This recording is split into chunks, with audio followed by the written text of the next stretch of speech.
I saw this, you know how, what's happening right now is everything's being turned into a cultural issue, and if you're on the wrong side of the establishment, they call you a racist, right? That's just how it happens, right? Yeah. So I advocated for Medicare for all. I was called a racist. Bernie Sanders advocated for Medicare for all. He was called a sexist. I advocated for ending the wars. I was called a conspiracy theorist and a Russian. So you know how you see how it goes. Well, I found this video on the Twitter, and this young lady has found the same thing. She said, I used to think right wing referred to conservative.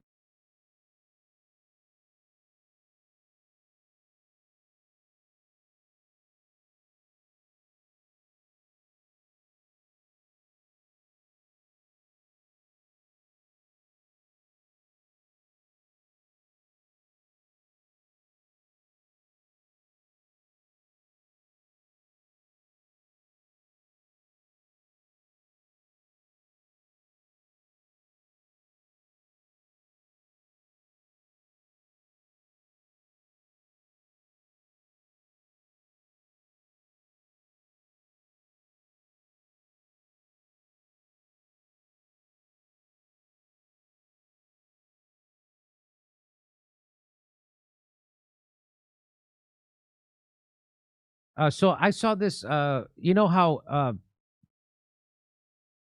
what's happening right now is everything's being turned into a cultural issue, and if you're on the wrong side of the establishment, they call you a racist, right? That's just how it happens, right? So Yeah.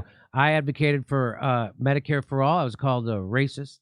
Bernie Sanders advocated for Medicare for all. He was called a sexist. I advocated for ending the wars. I was called a conspiracy theorist and a Russian. So you know how you see how it goes. Well, I found this video on the Twitter, and this young lady has found the same thing. She said, I used to think right wing referred to conservative politics, but after watching so much CNN, I'm pretty sure it just means nope, I don't like it. So here, let's see how it goes. Let's see how it goes. I cannot believe he broke up with you over text. That is so right wing. Babe, do these jeans make me look right wing?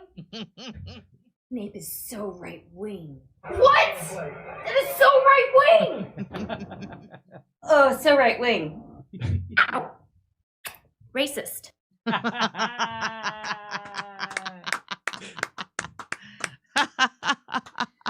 Very funny. That was very funny. That's done by our own right here. That's done in house by Misha McCourtney.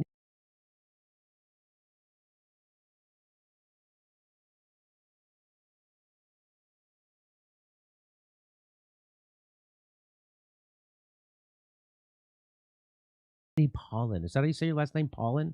I got it. I don't want to say Palin because that's not good. Well, nice job. That was very funny, Misha. Thank you for doing that and posting it. Let's watch it again. It's funny. Yeah, I want to see it again. Thank you. I cannot believe he broke up with you over text. That is so right wing. Babe, do these jeans make me look right wing? Nape is so right wing. What? That is so right wing! Oh, so right wing. Ow. Racist. I like the last one. So matter of Nice fact. work, Misha. So matter of fact.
Beijing Winter Games were very different Olympics, and Portable TV Ultimate Sports Hub host Ben Holden joins us for some highlights and some low points.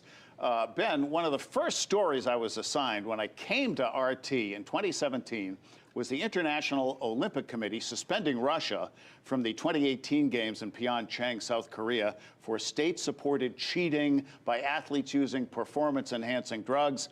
Back to the future.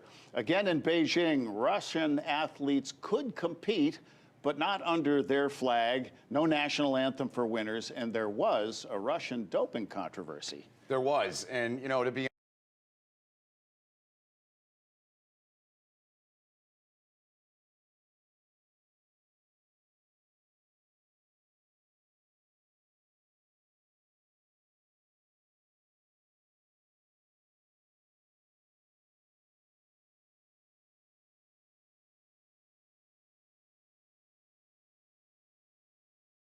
honest with you, like I've been asked a lot about this, and I certainly have an opinion on it.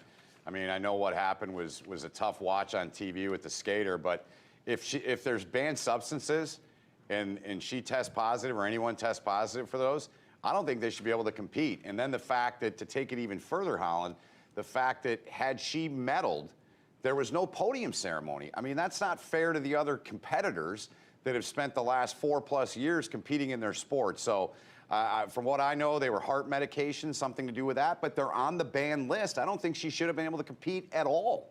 That's my take on it. Among Olympic firsts and lasts in Beijing, at age 49 and turning 52 just days after the closing ceremony, German speed skater Claudia Pechstein became the oldest woman to compete in a Winter Olympics. Team USA's Erin Jackson became the first African-American woman to win an Olympic speed skating gold, our first medal in the category since 2010, and skating for China's first ever hockey team. Spencer Fu became a trivia question answer, scoring China's first ever goal. Ben, what else will these Beijing Games be remembered for? Well, I'm going to throw one out at you, and I'll have a thought on Spencer Fu, if I may, after I give you my thought. So, as people have learned around here, I'm very proud of where I'm from, and that's the great state of Michigan. 40-year-old Nick Baumgartner, last week, snowboarder, last run in the Olympics, came up short as an individual. He's in the match snowboarding race. He's 40 years old, and Nick wins a gold medal. What a great story that was. Trying to get him on our show next week at some point. Still trying to work that out. He's one of the most popular Olympic athletes out there because of what he did. To me, that's the essence of the Olympics. Kind of like Andy Mealy from Team USA and the hockey team. His grandfather served in 2 wars, was in the Navy. His grandmother wrote him a note, gave him the flag. The day before they played in the quarterfinals, there's a picture from USA Hockey. That flag was hanging in the locker room. I have goosebumps now telling you this story. Flag was hanging on the ceiling of the locker room in the U.S. room. So those are a couple things that I really like. Spencer Fu, that puck, by the way, it's already in the Hockey Hall of Fame in downtown Toronto. All right. Pretty cool stuff. Big USA-Canada matchups for men's and women's hockey this time. Yeah, you know, the Canadian women and the American women, they're the creme de la creme when it comes to women's hockey. And another classic battle, another 1-goal game that Canada got out in front early. And that's kind of been a theme even on the men's side, Holland, with teams now. You're seeing everything so razor tight and sharp, and you got to be sharp in your details. They got out to an early lead, 2-0 lead. They ended up skating to the win. So great win for Canada and great showing again by the U.S. women. I was really hoping the U.S. men would have gotten through and won that quarter.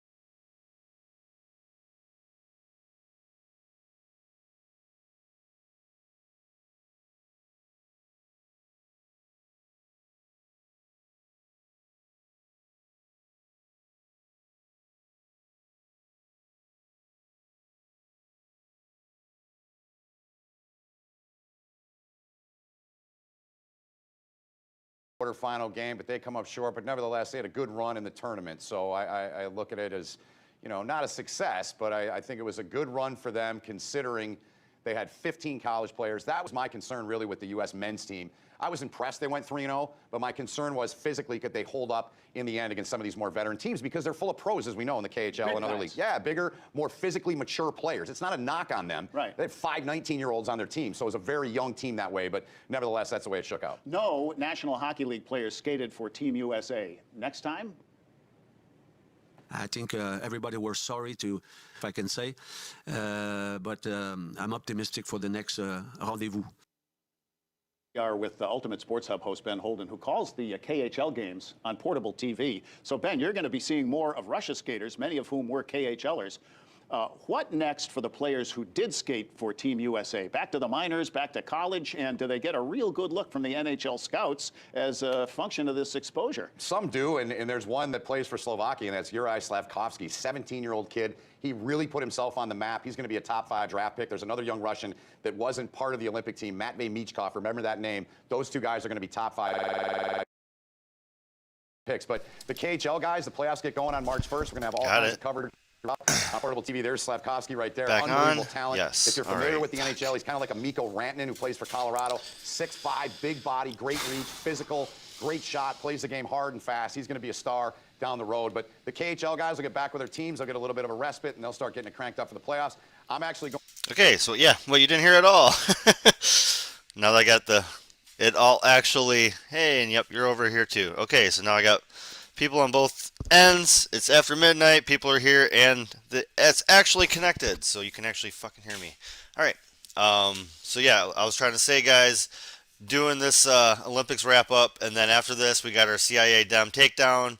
I got a Michigander who I've taken down before, but she popped up in some side news today, recently. Then I have the CIA, the anti-Cuba debunking. Haitians rising up. I got I got the Revolutionary Blackout Network with Ron Placone. I got a bunch of clips, but we're just starting out because I don't watch Olympics. I wanted to check this out a little bit and blaze to some Olympics while we get ready for some actual news. Because sports is just a distraction. I'm okay with the distraction once in a while. That's why we're blazing during the distraction. Then we'll get into the news. Game on Big Ten Network on Saturday, Michigan and Ohio State. I don't think we're going to see any of the Canadian players that play for Michigan. Owen Power, the first pick in the draft this past summer. Kent Johnson was also on Team Canada. And, of course, Matty Beniers and Brendan Brisson play right now at Michigan for Mel Pearson. So it's back to business. But I don't think we're going to see any of those guys play this weekend. They all just, the U.S. guys, they just left Wednesday. That's a hard turnaround, even for young guys, when you're dealing with 20 hours of travel. They got to be exhausted. Yeah. I mean, I'm hoping for it's Saturday. I see those guys in the lineup when we do the game. But I think they're going to get the week off. About baseball, and I ask with fingers crossed. You did. With the Major League Baseball lockout underway, pitchers and catchers did not report to spring training as scheduled this past week. And the players don't need to be in Florida or Arizona this month or next just to get in shape. They can work out anywhere. But, Ben, what is lost in terms of the playbook? February and March time together as a team, and for many players, it's the first time they'll meet their teammates or the skipper. Yeah, I think you lose. I know I'm losing customers. Working here in Florida, living in Florida next to a spring training sites. It's going to be a different kind of year for me. But that's just personal bullshit, and my camera didn't readjust since that. But yeah, whatever. I don't care about sports, but it affects those. I have friends in Phoenix. I used to live in Phoenix. That's where like half of the spring training sites are. The other half are here in Florida. I live next to them now. It definitely affects your income when they don't come down and drink and watch baseball. They spend a ton of money. People all over the country come down for 5 days, 10 days. Some of them come down for the whole month, and they spend a ton of money. But I think, you look back at the 2020 year with the bubble and the way they tried to play. Look, I think at the end of the day, these guys are pros, and they do, like you said, they're working out year-round. It's not like it was 20, 30 years ago when players didn't really do anything in the offseason. Now it's a 12-month-a-year job, and that's what it is. And these guys are paid a lot of money. I expect them to be ready. I have a friend that works with the Washington Nationals here in town, and I was texting with him a little bit the other night. He did not seem very optimistic that this thing was going to be resolved anytime soon. So I have my fingers crossed, probably like a lot of people that are baseball fans, they can get it right. But I don't know, again, I don't know that they lose a whole lot I think it's just guys being pros and showing up, being ready to play, to be honest with you. I feel bad for the mom and pop businesses Yeah. all around those stadiums in Florida and Arizona, because this is big business for them, and they don't get a crowd this time. There's no mom and pop businesses down here. I mean, maybe there's a few, but there's not many. It's all big business. It's all corporate shit down the freaking road and up and down. And even if you're a small business, you're a small business owned by like 15, 20 other business. It's all big. It's all big. I mean, every restaurant around here has 10, 12 names attached to it. That's just standard procedure around here. So, yeah, that's not a thing. In Arizona, it was kind of the same way. It was a handful of places that owned a dozen, regional chains or national chains. And that's what people went to because that's what retirees, they like their chains. They don't want to, they're not exploratory. They don't want to go out and go to new fancy places because they're mostly scared. So that's not really a thing. But it is very, for lower income people, it is a massive boost, both in Phoenix and here. So for lower incomes, these are the big months that we're losing out on a bit. Well, it is, and even the, old school bars around some of the stadiums, Sure. They lose so much money, and it's a tough thing, and it's like I've always said with baseball, it's Old school billionaires bars. arguing over and over with billionaires is really what it comes down to. So, the players are going to stick in, they're going to do what they got to do, and hopefully they can get it worked out sooner than later. But I don't think it's going to start anytime until the end of April. I think we talked about that last week. Ouch. Billionaires continue to argue with mere millionaires in uniform. Ben Holden. It'd be great if like the lockout was for like them wanting to get reasonable wages, but also having ticket prices lowered and having jersey prices lowered and shit, and stop the extraction of wealth from us instead of them just getting better, after. Like I feel like they need to argue for less wages and more lifetime benefits. Like that's what I feel like they should do. But I don't know what they're waiting for. Like I said, I don't pay attention. If you guys know or if you care, let me know. Portable TV Ultimate Sports Hub and KHL Hockey. Thanks again for stepping into the big picture. I really enjoy coming on. I love your set. I think it's a great looking set, and I always enjoy chatting with you. Thanks. You bet, pal. Although that Canadian truck convoy seems not to have spawned an American version, our coast-to-coast quarrel over mandates seems only to be gaining, even as COVID itself is gradually waning. However, useful masks and vaccines are battling this novel coronavirus, meaning like nothing we've ever seen before. Okay, well, they're not really staying on the sports, huh? So let's move on. All right. So, Stony Progressive CI Democrat takedown. This is, again, a CI Democrat. This would be the definition of Wall Street Journal article I found a while back outlining the CI Dems that are people who have worked in military or literally for the CIA, which I believe she is one of the ones that's actually worked literally for the CIA.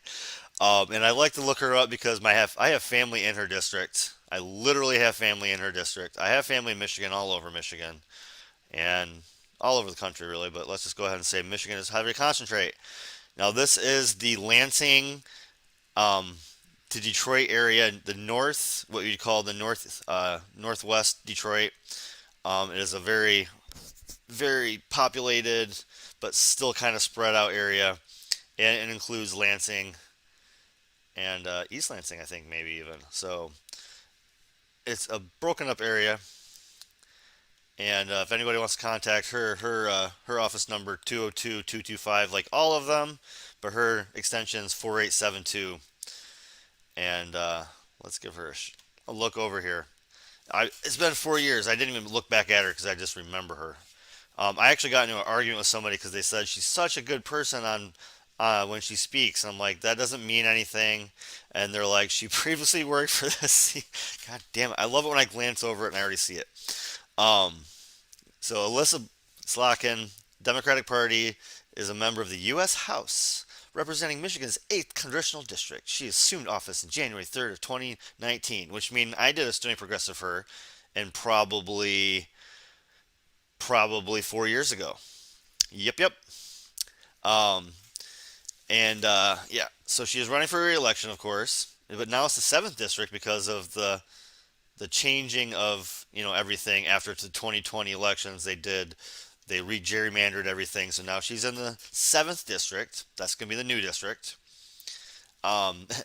Slotkin previously worked for the CIA and was the Assistant Secretary of Defense for International Security Affairs from 2014 to 2017. So she was in the CIA and then she worked for Biden, and then left under the Trump administration. Great. And she was one of 15 Democrats that was allowed to not vote for Nancy Pelosi because she needed to look progressive. Oh man, I hope somebody from Michigan gets on me again for this. She's fantastic. She went to Cornell. She was actually born in New York, but grew up in Holly, Michigan.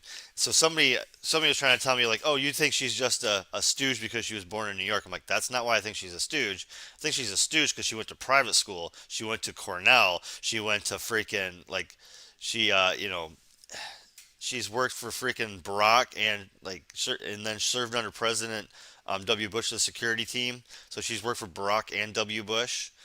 Like I'm saying, she's a stooge. I'm not saying she's a plant because she was from New York City. I'm saying she's a stooge. Like she worked for both George W. and Barack, and she worked in the CIA.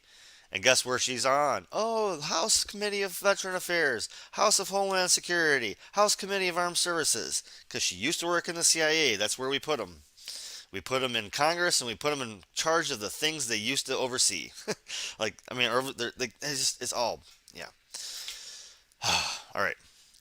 So like I said, I've already looked her up. Should we have? Yeah, we should see what. I'm not gonna look at her key vote. I don't care. I can tell you from. Let's see how she's doing this year. She does have a primary candidate. She has a primary candidate. I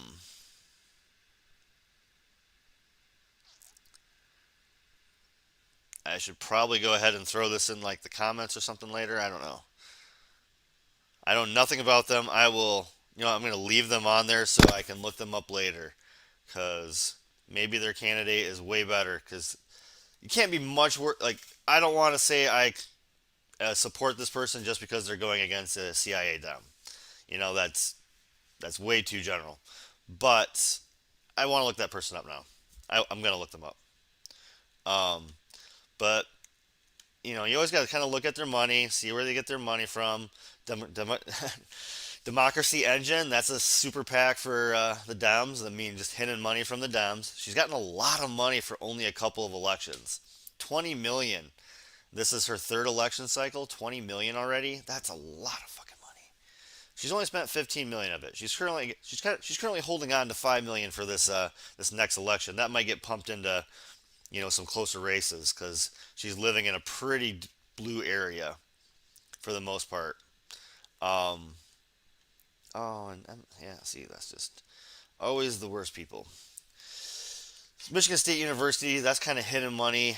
Always good to have that. The Democracy Engine, Emmy's List, that's always nice because that's, like I said, that's another way for big money of the Democrats to funnel their money. Alphabet Inc., that's Google again. End Citizens United, that's a super PAC that's basically for Citizens United. The U.S. government gave her money, so that's hidden CIA money, really. Capital Group, Jesus, Ford Mortar, the New Democratic Coalition, another super PAC. It's Bend the Arc of Jewish Action, another Jewish super PAC. So she just has all the right donors. And again, for being a stony progressive, we got to at least take a glance at her, the way she looks at 420, right? And she's for everything, right? No, not quite. She is not for reinvesting from the money that you take from cannabis into the communities most impacted by the war on drugs.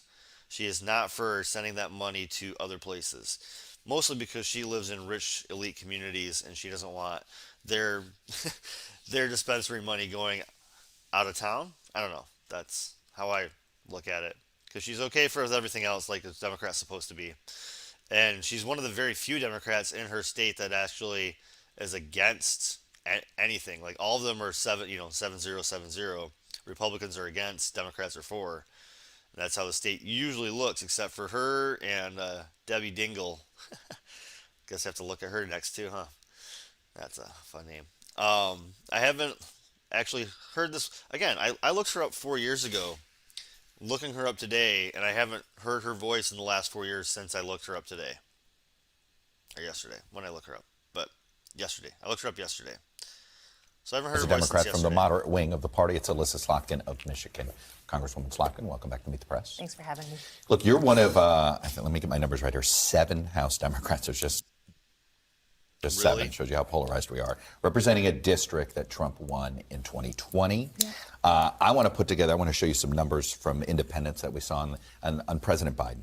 That is, on the issue of compromise. Has he been too willing, too unwilling, right balance? Among independents, a large majority, 55%, believe the president's been too unwilling to compromise. You're a district that obviously has an independent mind. You won, Trump won. Is this what you're hearing? I do. I mean, I think that people in general are kind of questioning whether government still works for them. And so we should be doing a couple of things really, really well and then talking about it over and over and over again so people know we did it, as opposed to saying we're going to do everything, promising the world, and then not getting all of that done. People leave feeling like, well, look, my government isn't doing anything for me. So I think we're in a crisis when it comes to people believing in government, and the best thing we can do is govern effectively. All right. So what do you want the president to do in the next 6 weeks? Because you could argue that because if it's an even numbered year, you know this, maybe you only have till April 1 to truly get some legislation done. What should the focus be? Yeah, I mean, I think for me, the issues that are always going to resonate, the cost of prescription drugs, right? Just allow Medicare to negotiate for drug prices. It was in different versions of bills, like it's a common sense thing. And that unites progressives. That's something you just heard Senator Sanders about. This actually unites the Democratic coalition. It's not a Democratic coalition, by the way. Like, it just doesn't make any sense that Medicare can't negotiate drug prices. President Trump wanted it. Right. I think, so supposedly. let's do that. Yeah. I think universal pre-kindergarten for 3-year-olds and 4-year-olds. Like right now, you're worried about the economy. We don't have enough people working. You unleash a huge amount of people into the economy if we can get reliable childcare. So do discrete things well. Don't try and promise the moon. And I just come from the school. I'm, a CIA officer and a Pentagon official, like under promise and over deliver. And we haven't been doing. How does she just say that like it's no... I was just a CIA officer, and, I've worked under 2 different administrations, both George W.'s and Obama's. How do you just say that like... I'm sorry. She was born very rich. Her family... She's only worth a couple million, but her family's worth many million too. And yeah, so... Doing that. There seems to be a lot of public highlighting of Democratic division. Yeah. We were talking earlier, you weren't crazy about having to air some of this dirty laundry, but it's happening. What's happening to Senator Sinema, is this healthy for the party? Having a state party, her own state party, censure her. Like I said, most people will look at what they're censuring her over is over a disagreement on tactics, not on the issue. Yeah, I just don't come from a school where you're constantly airing dirty laundry. Like there are really big divisions in Washington right now, period. Democrat, Republican, within each party. But I just don't believe that the way that you get back at other people is by putting that on air, airing that publicly. So I don't love that. I also don't think that, if we disagree with someone, that's a normal part of governing. People just want people to be responsible. So I don't love it. But I also, that's not what people in my district are worrying about. Do you right question now. the motives of Senators Manchin and Sinema for their disagreements on No, this? I don't. I think. No? Really? I do. I question both of them. Every time they do anything. I question all of you anytime you do anything. I question anybody on TV anytime they do anything. Seriously? Someone once told me when I started Congress, you can question someone's policy choices, don't question their motives, because we're all here, I hope, to do the right thing, or we should be. You have a district that actually has got a lot of parts of what I would say is the Biden coalition that got him the primary. Union folks, he ended up being working class folks, African Americans. What are you hearing? Let's start with union members and African Americans. What are you hearing from them on what they're saying about either at the Democratic Party these days? Well, look, people don't wake up in my district like real political people. They're not, here in Washington. They're probably, not watching this show right now. They're waking up and they're talking about the price of groceries, the price of gas, They're talking about crime, right? And concerns about security. They're talking about whether their kids are going to be able to stay in school. Price of natural gas because it's fucking cold. Just gloss over that one because you don't. I mean, she's okay. Like, she's talking okay, right? Like, she's not the worst ever, but I know where her money comes from. I know that she's ex-CIA, which is always CIA.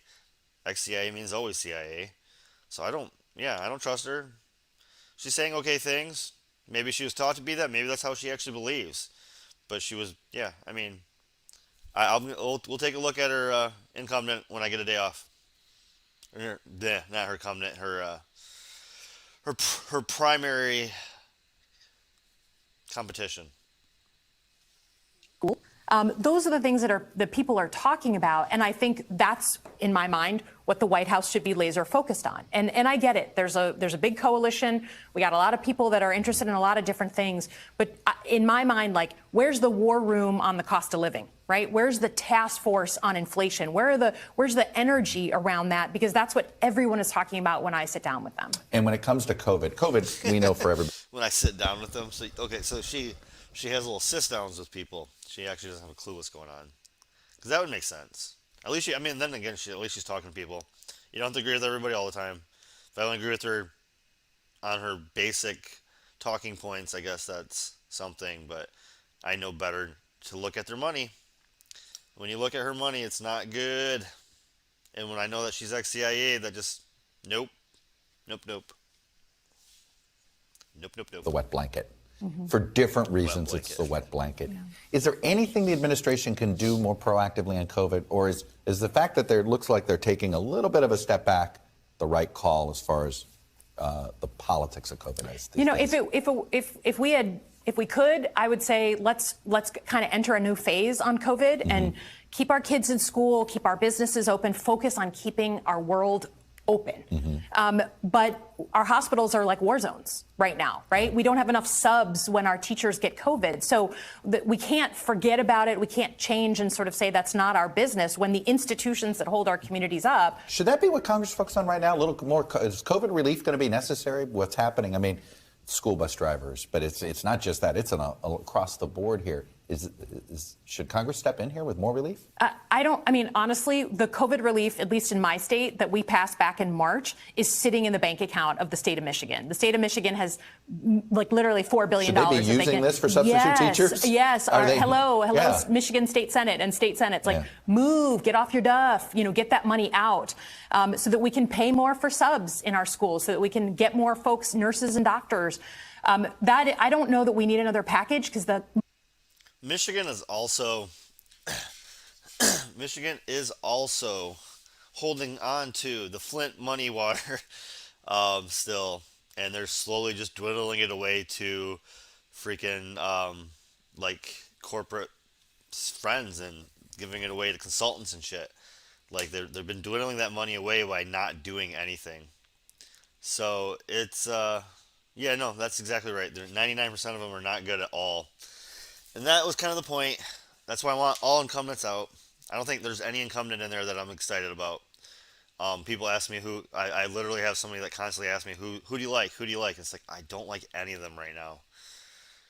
And I only want to agree with them 75% of the time to actually say that yes, I like that person. And I can't even agree with them 75% of the time. So her talking points are fine. She's on cue on her talking points. Good for you, lady.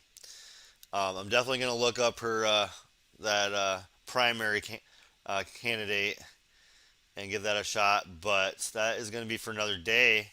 Right now, I wanted to get to Useful Idiots, them talking to Rania Kalik, debunking the anti-Cuba propaganda. So I got a little left in my bowl, and I'm going to start this off and finish my bowl while we give this a few minutes to check out her. Rania is awesome, and Useful Idiots are decent. So I do like Aaron Mate, who's been on the Useful Idiots with Matt Talibi doing something else right now, and Katie Halpert's fine. She's fine. I disagree with her a little bit, but she's okay. Yeah, no, absolutely. That's actually around the same area. She is the She's one of the areas that they take water from for Nestle. There's two, I think, that they actually have ports in, or that they're sucking from aquifers in two different areas in Michigan. One down there by down by the Thumb, and then another one up north of Bay City, I think. But yeah, I think she's actually in one of the districts that they suck money out of. They suck water into money into corporate pockets. That money should be free, or water should be free. Jesus Christ, nah, water should be free. Paying $1.50 to $3 for a bottle of water for something that shouldn't, like, they don't pay for the rights. They don't they don't pay for fucking taxes on it. They don't pay for the profits on their tax. Like, they just water's extortion. To be on. As I drink bubbly water. Tell us about your recent trip to Cuba. You're based in Beirut, and we'll talk about that, but let's start with your most recent trip. What you saw there, what you learned there. Well, I went to Cuba and it was terrifying, just like Marco Rubio said. No, it was no, Cuba was incredible. It was a really incredible experience. I think it was cool to go there because it's a place I've always wanted to go, which I think a lot of leftists feel like that. But to actually be there was like bittersweet, because right now Cuba's going through a very difficult economic crisis, which is largely the result of the 243 new sanctions that Trump imposed on Cuba that deliberately attempted to attack its main sources of income, including like remittances and attacking the tourism industry, attacking the medical brigades that Cuba sends around the world. And then Biden, Freudian slip, has not only has he left those sanctions in place, he's actually added new sanctions post July 11th, which, if people don't know what that is, it was last year on July 11th. My birthday. Exactly. Joe Biden was Katie's birthday provoked Biden to add sanctions on Cuba. In addition to, thousands of Cubans protested in the streets last July against sort of deteriorating living conditions that were a direct result of the new sanctions that Trump imposed on Cuba. But also there was also a lot of U.S. involvement in trying to like organize these protests. So yeah, there was like some legitimate frustration in the streets, as well as some like subversive activities that went along with that. And so after that, Biden added new sanctions. So the bitter part of being there was just seeing this really amazing place have all these difficulties, all these shortages that are just, affecting people's average day, like having to wait in line for hours just to get like basic items, having, electricity cuts, though not as bad as Beirut, not nearly as bad as Beirut, had more electricity there than I do here, which is funny. But also just the medicine shortages. We visited pharmacies, and that was one of the most amazing parts of being there, and I'll get to that, was the medical system there. But the medicine shortages are really creating some serious problems. Like there's rare diseases people are dying from, but also like it's really difficult to even get just painkillers and anti-inflammatories like Motrin. Like if you have a fever, how are you going to break your fever if you don't have like Tylenol or Motrin? And that is, deliberately happening because of the US blockade, which has been in place for 6 decades now. But the last 2 years have been really horrible because on top of the sanctions was also the destruction of the tourism industry, because of Trump undoing Obama's normalization, but also because of COVID. So that really hit the tourism industry hard. So there was sort of like a depressive feeling in the atmosphere.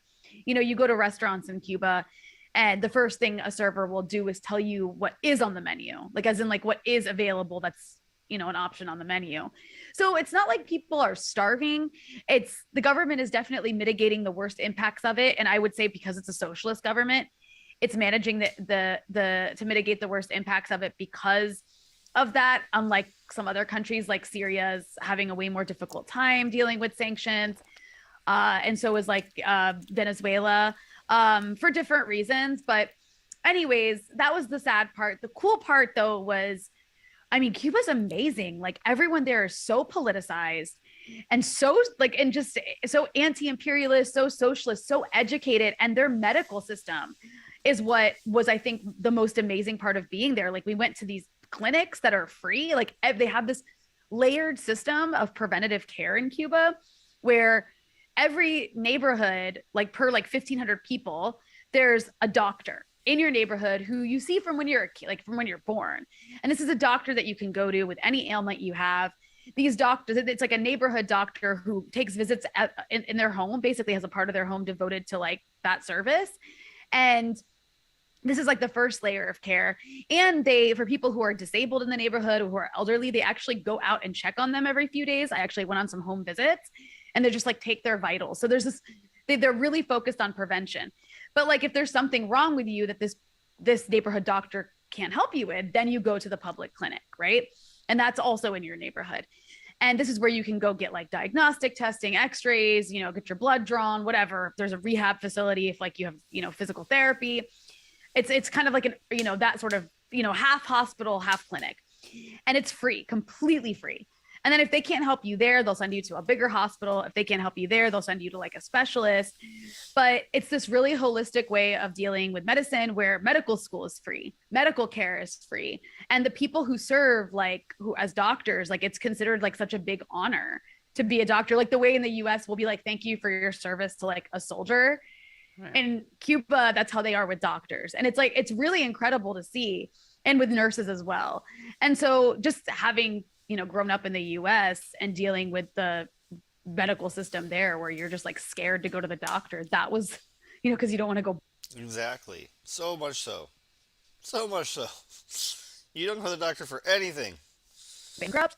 That was one of the coolest parts of being in Cuba. And just also I got to visit their vaccine production facilities and talk to the people who were involved in developing their vaccines. Cuba's developed 5 COVID vaccines, 2 of which have efficacy rates as high as like Pfizer and Moderna.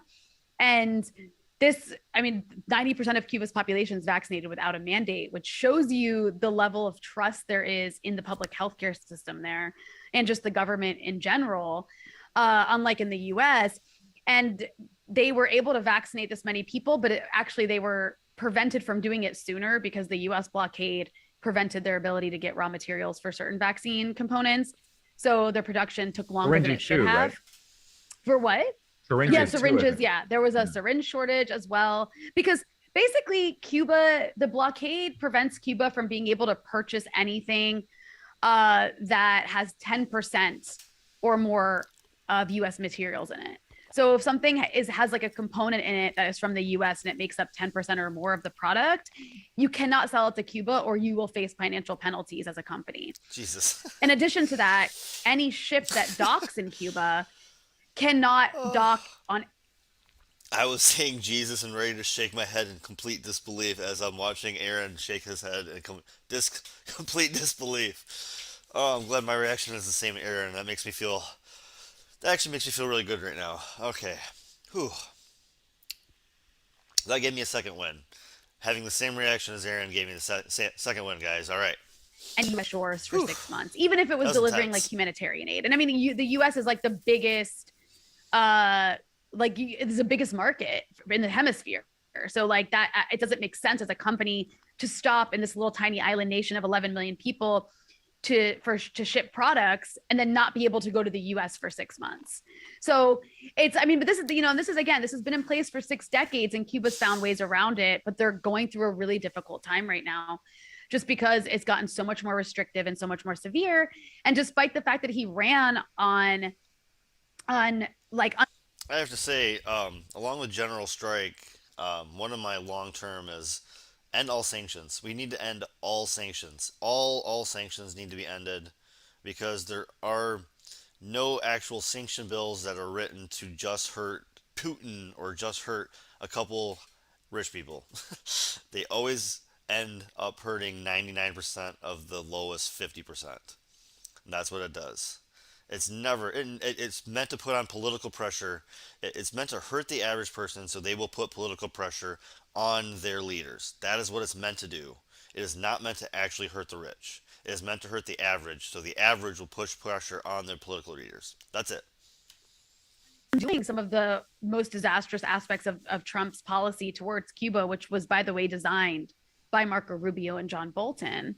Biden has done the complete opposite. Even the New York Times said that Biden has taken a harder line on Cuba than Donald Trump. So it's just, one last thing I'll add before I ramble on too much about it is, one thing that people there kept telling me is they feel like progressives in the US, which have traditionally been actually pretty supportive of Cuba, not all of them, but a good chunk of them, because Cuba is like it's like your sort of socialist utopia kind of country, right? It doesn't have the, all that baggage that maybe other countries have when we talk about like the Soviet Union or the Eastern Bloc or whatever other countries that like the US has propagandized against so much to the point where you can't even like celebrate the good aspects of them.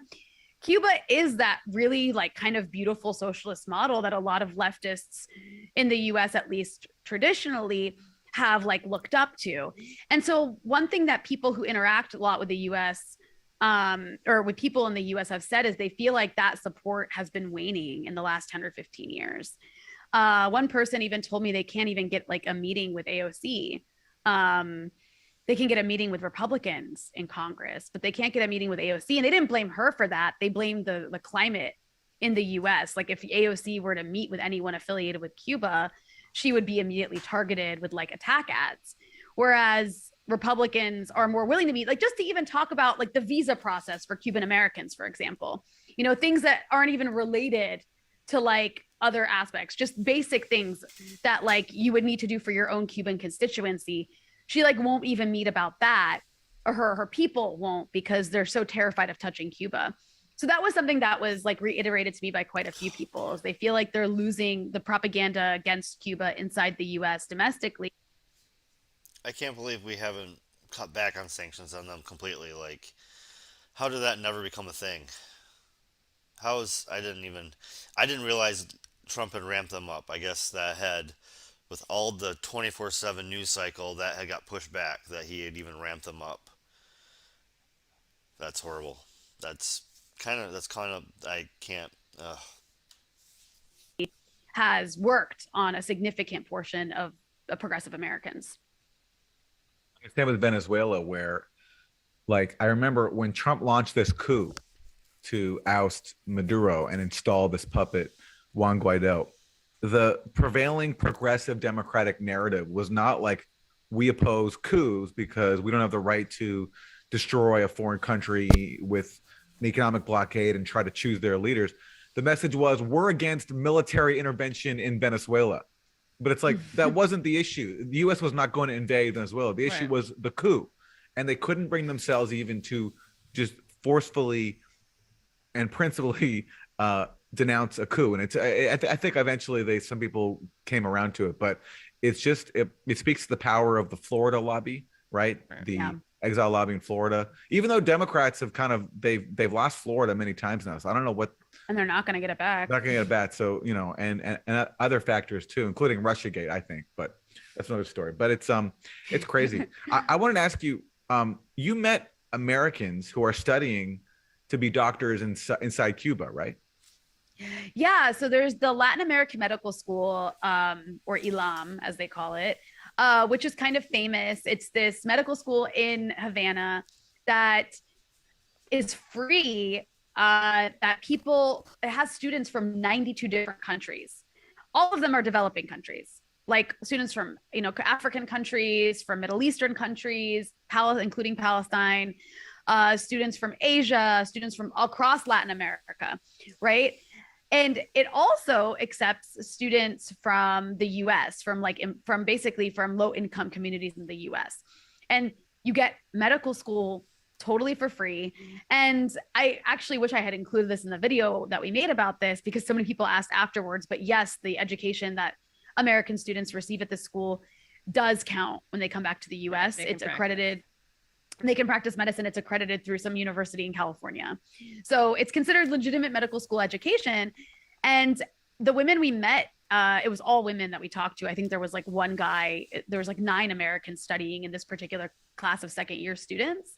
And they were from, there's women from New York. There was one from Chicago. There was one from Philly. There was one girl from Missouri.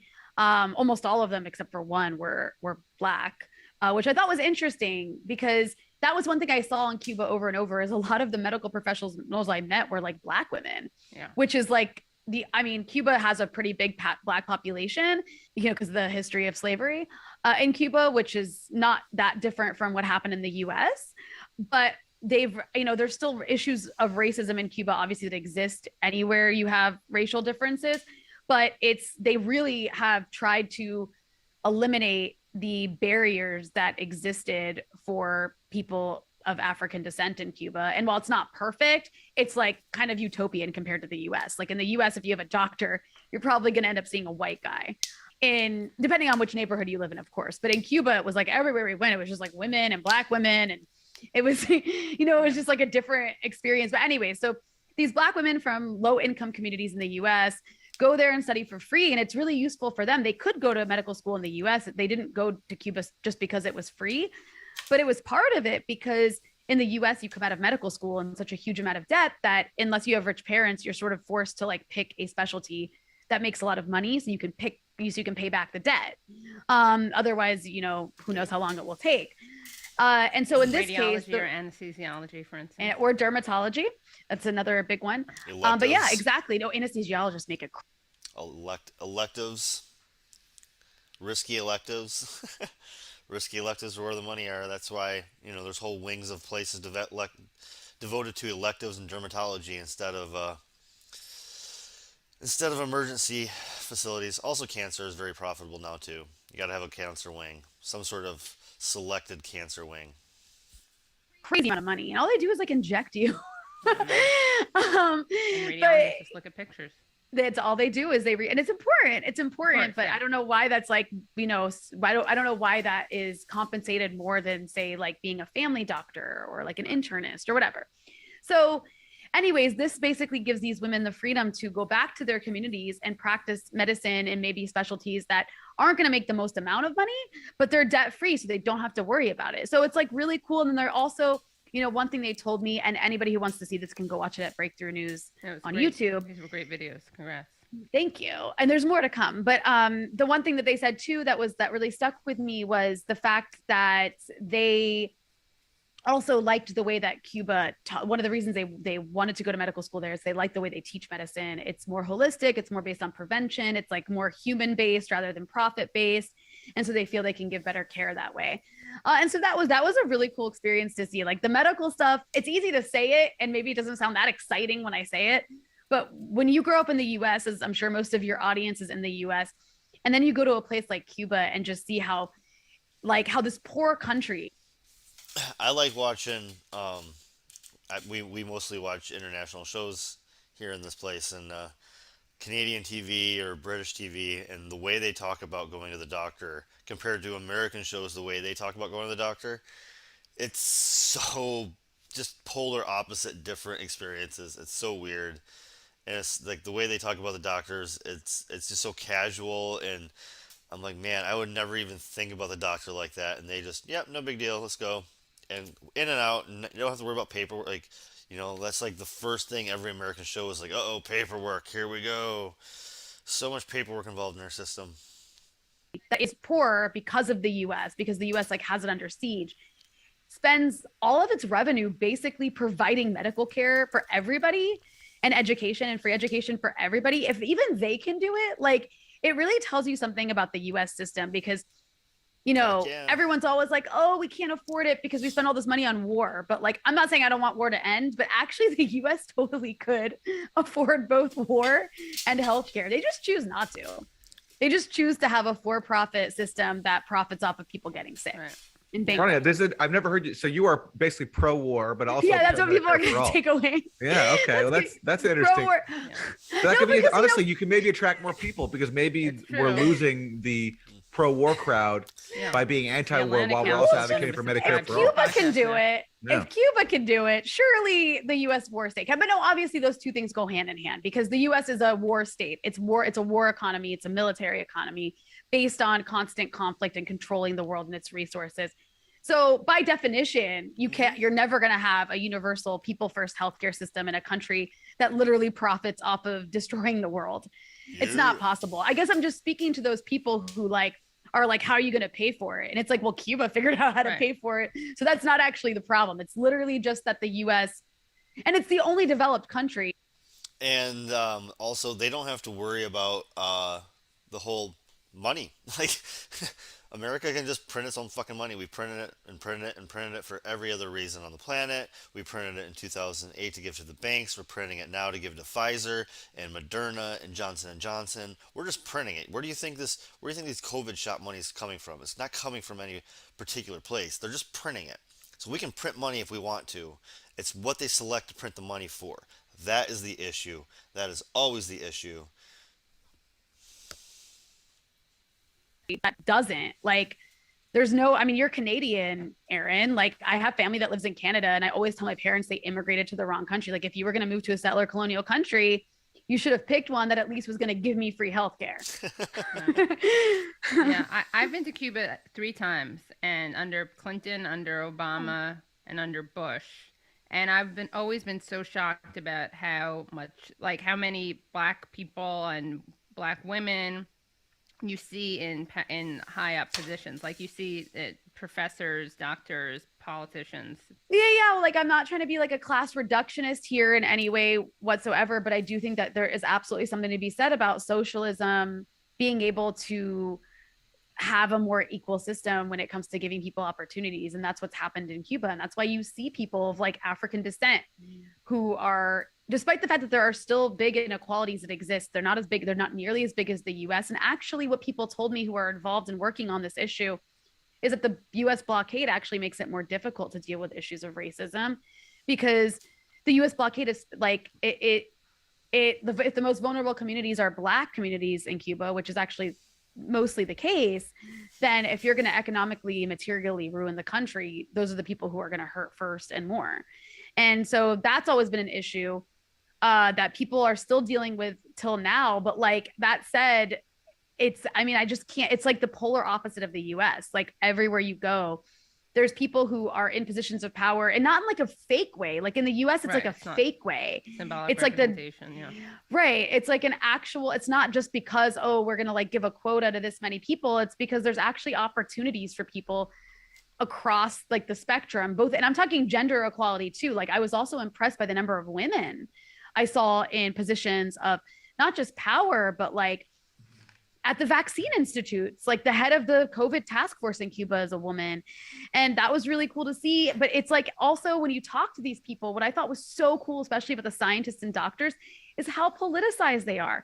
Like, they all talk about the revolution and Fidel Castro's contribution and Che Guevara's contribution and the importance of socialism over capitalism. And in the US, it's like the medical and scientific community, you never hear that kind of stuff from them. And in fact, it's like there's kind of an indifference to politics. And it's, and if there is any politics involved, it's always pro-capitalism. So that was like really cool to see people be so politicized in like a really revolutionary way, who are like the heads of a, vaccine production facility. Like, their main vaccine, Soberana, actually means sovereignty. Yeah. Like, that's just the way Cuba works. And I think while you were there, didn't they unveil this new effort to send their vaccine around the world to countries that need it? Yeah, and that's a part of Cuba's medical internationalism. Cuba sees its entire medical institution, its entire biomedical industry. They have like a really advanced biomedical industry, because in the 80s, like, Fidel Castro was like, we have to invest in this. Like, we have to invest in this so we can like depend on ourselves. And they did. And that's why they have so many vaccines. That's why they are always making breakthroughs before other countries. It's because of the fact that they invest the little money they have in this. And part of like their entire idea of internationalism is to share that with the world, particularly the developing world, particularly the rest of Latin America, Africa, the Middle East, Asia. And that's one thing that I think. That's an awesome way to freaking build ties with people, instead of threatening them with sanctions or threatening them with taking over their resources or threatening them with corporate takeovers or threatening with our military. We offer them health benefits. You offer them doctors, you offer them vaccines, you offer them, that's one way to throw a peace treaty away.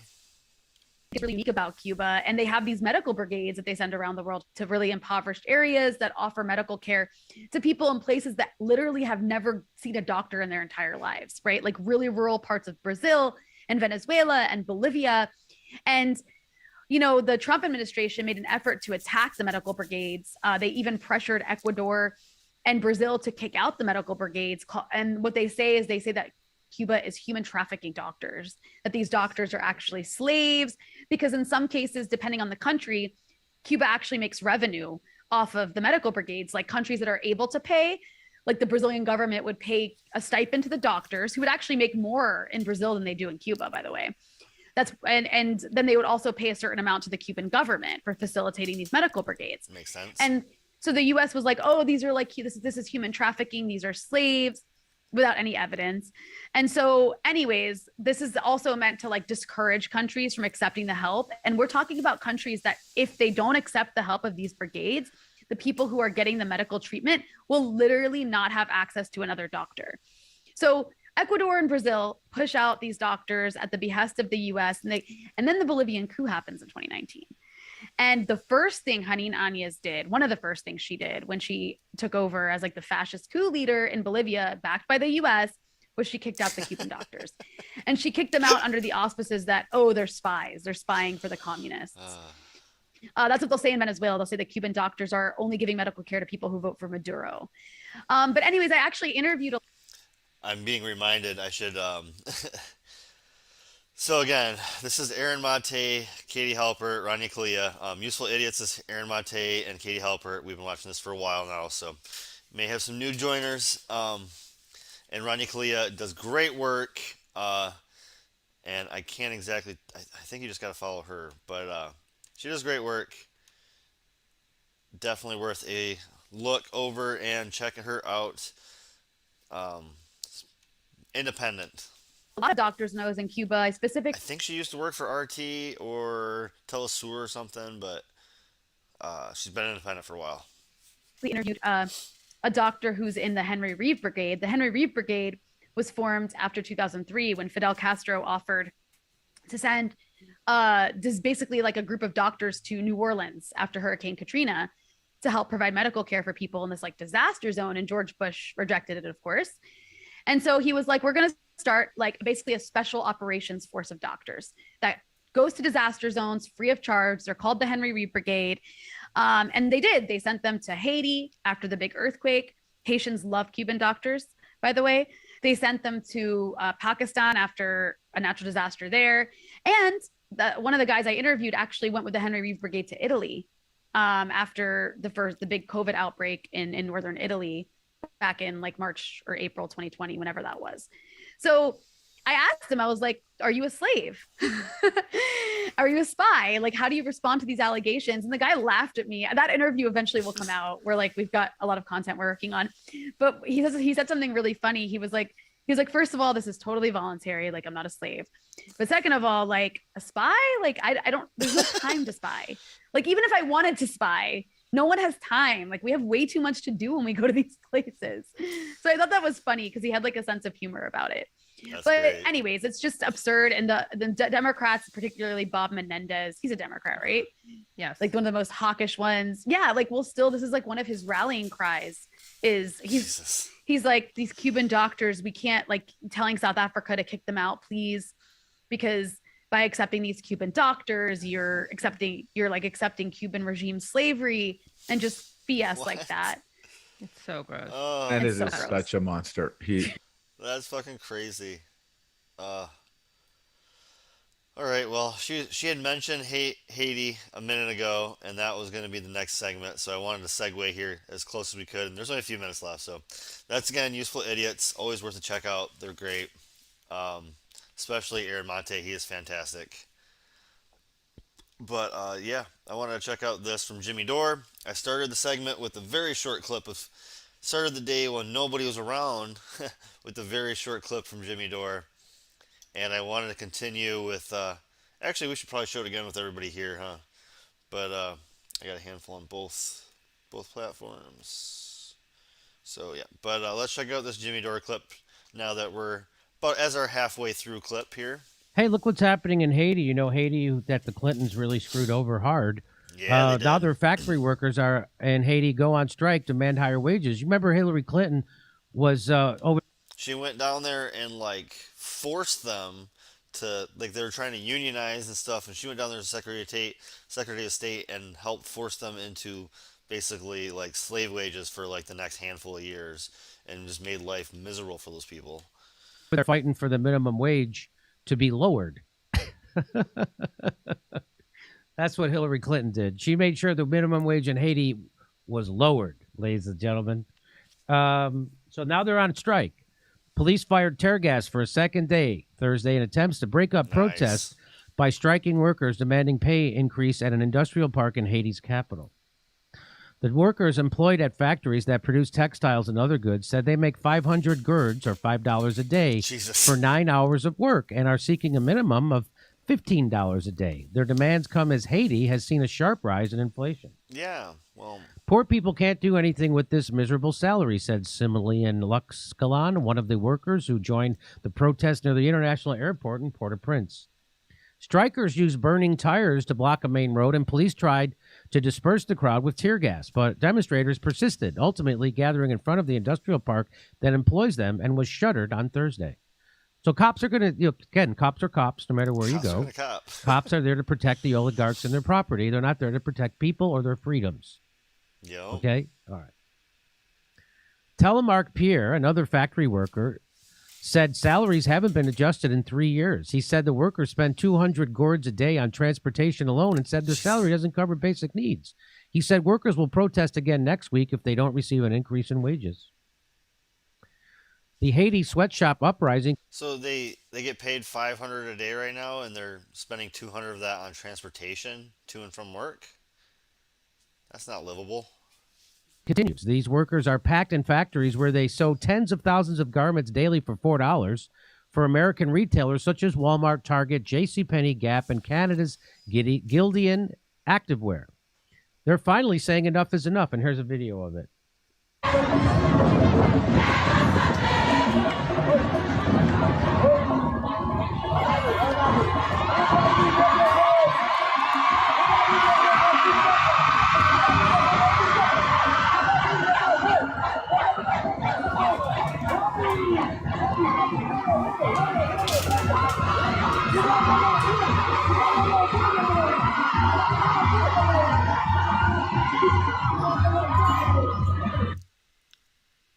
So that looks like liberty. That looks like a little freedom. Hillary.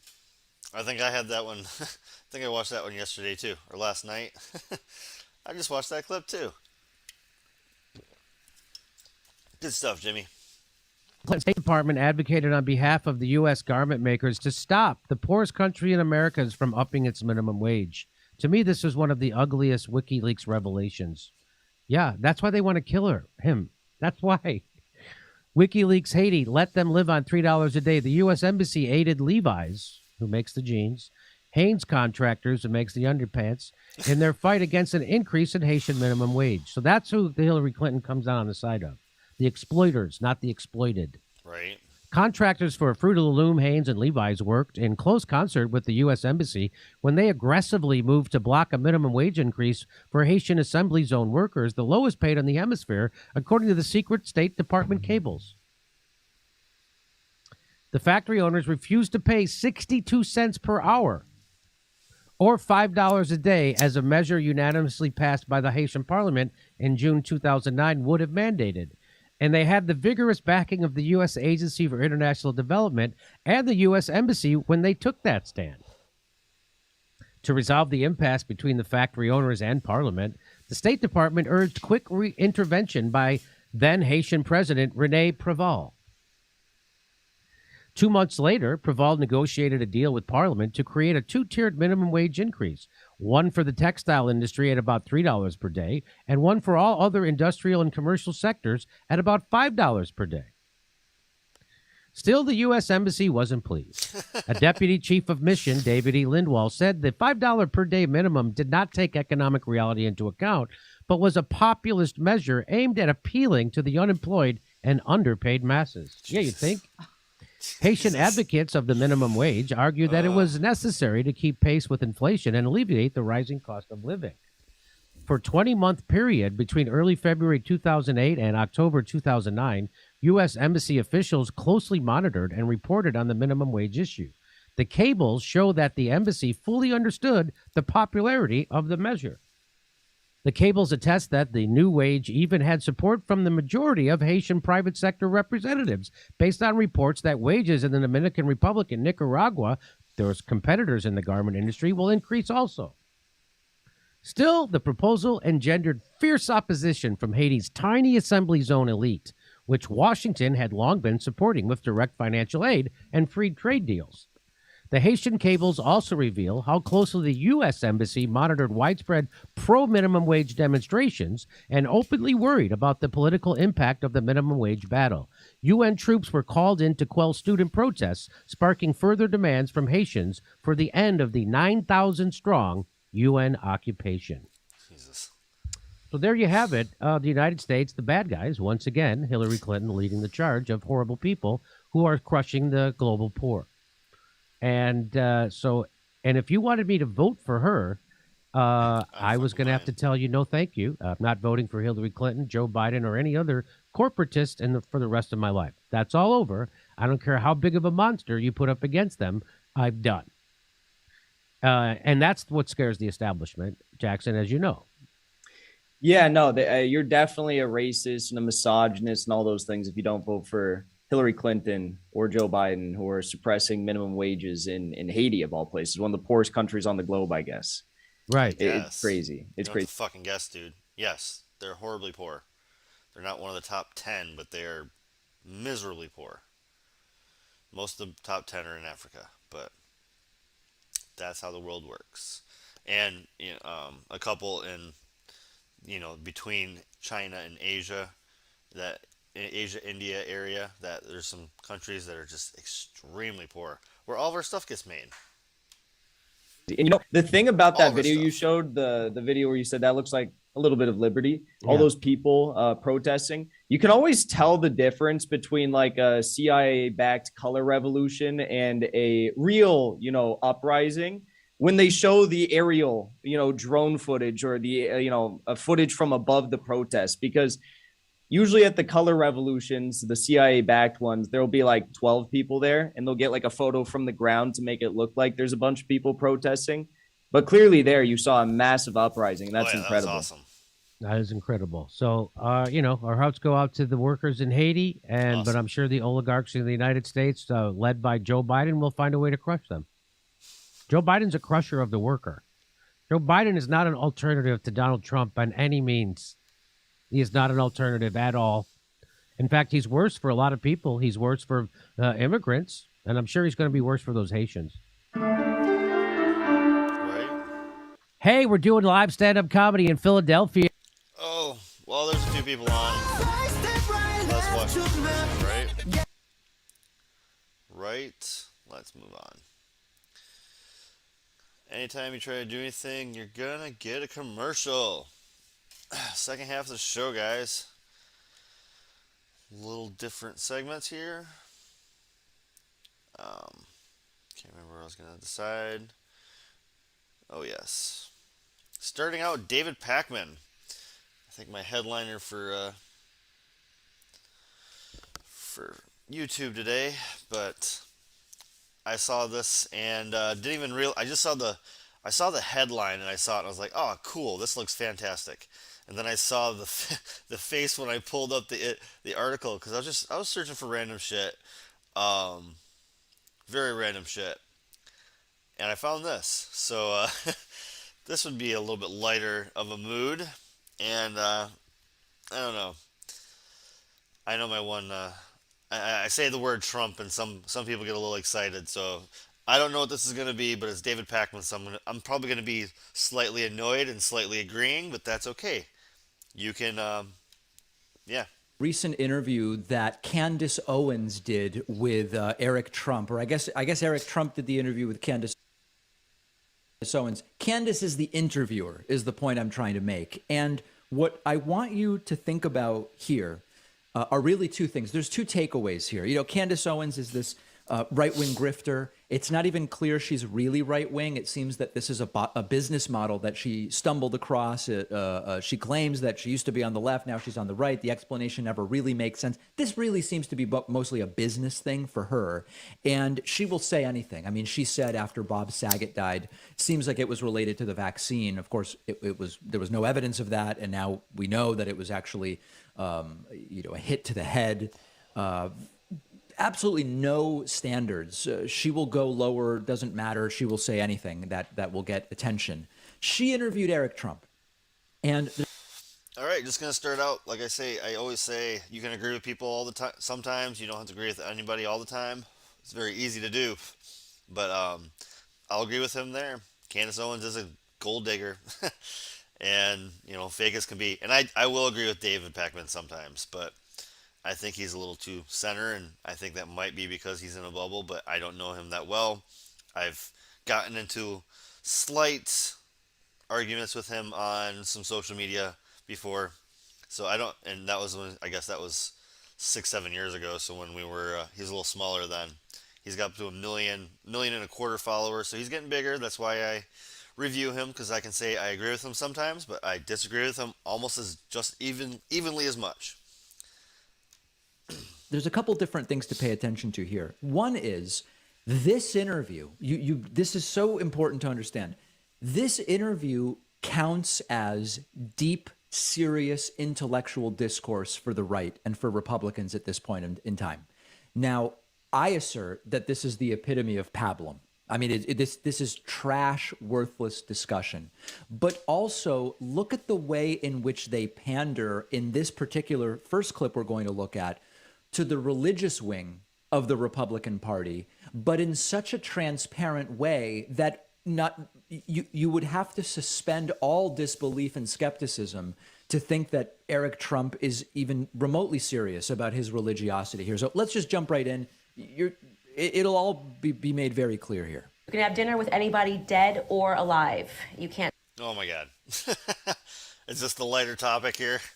I think I balanced it out, man. I took us from a serious to something a little less. It's gonna be a roller coaster from here on out. I think all these videos go from something a little more serious to something a little less, something more serious to something a little less. I think that's our roller coaster from here on out. Say Trump. You can't. Well, you are Trump, but you can't say your father. You've Oh, already wow. had dinner with him, plenty of times. How about Jesus? Jesus. Okay, so Jesus is who Eric, if he could pick anybody to have dinner with, he would have dinner with Jesus. Now, we all know this is not a religious family. Trump didn't go to church. His kids didn't go to church. This is a character they've developed since entering Republican politics. And I'm Eric.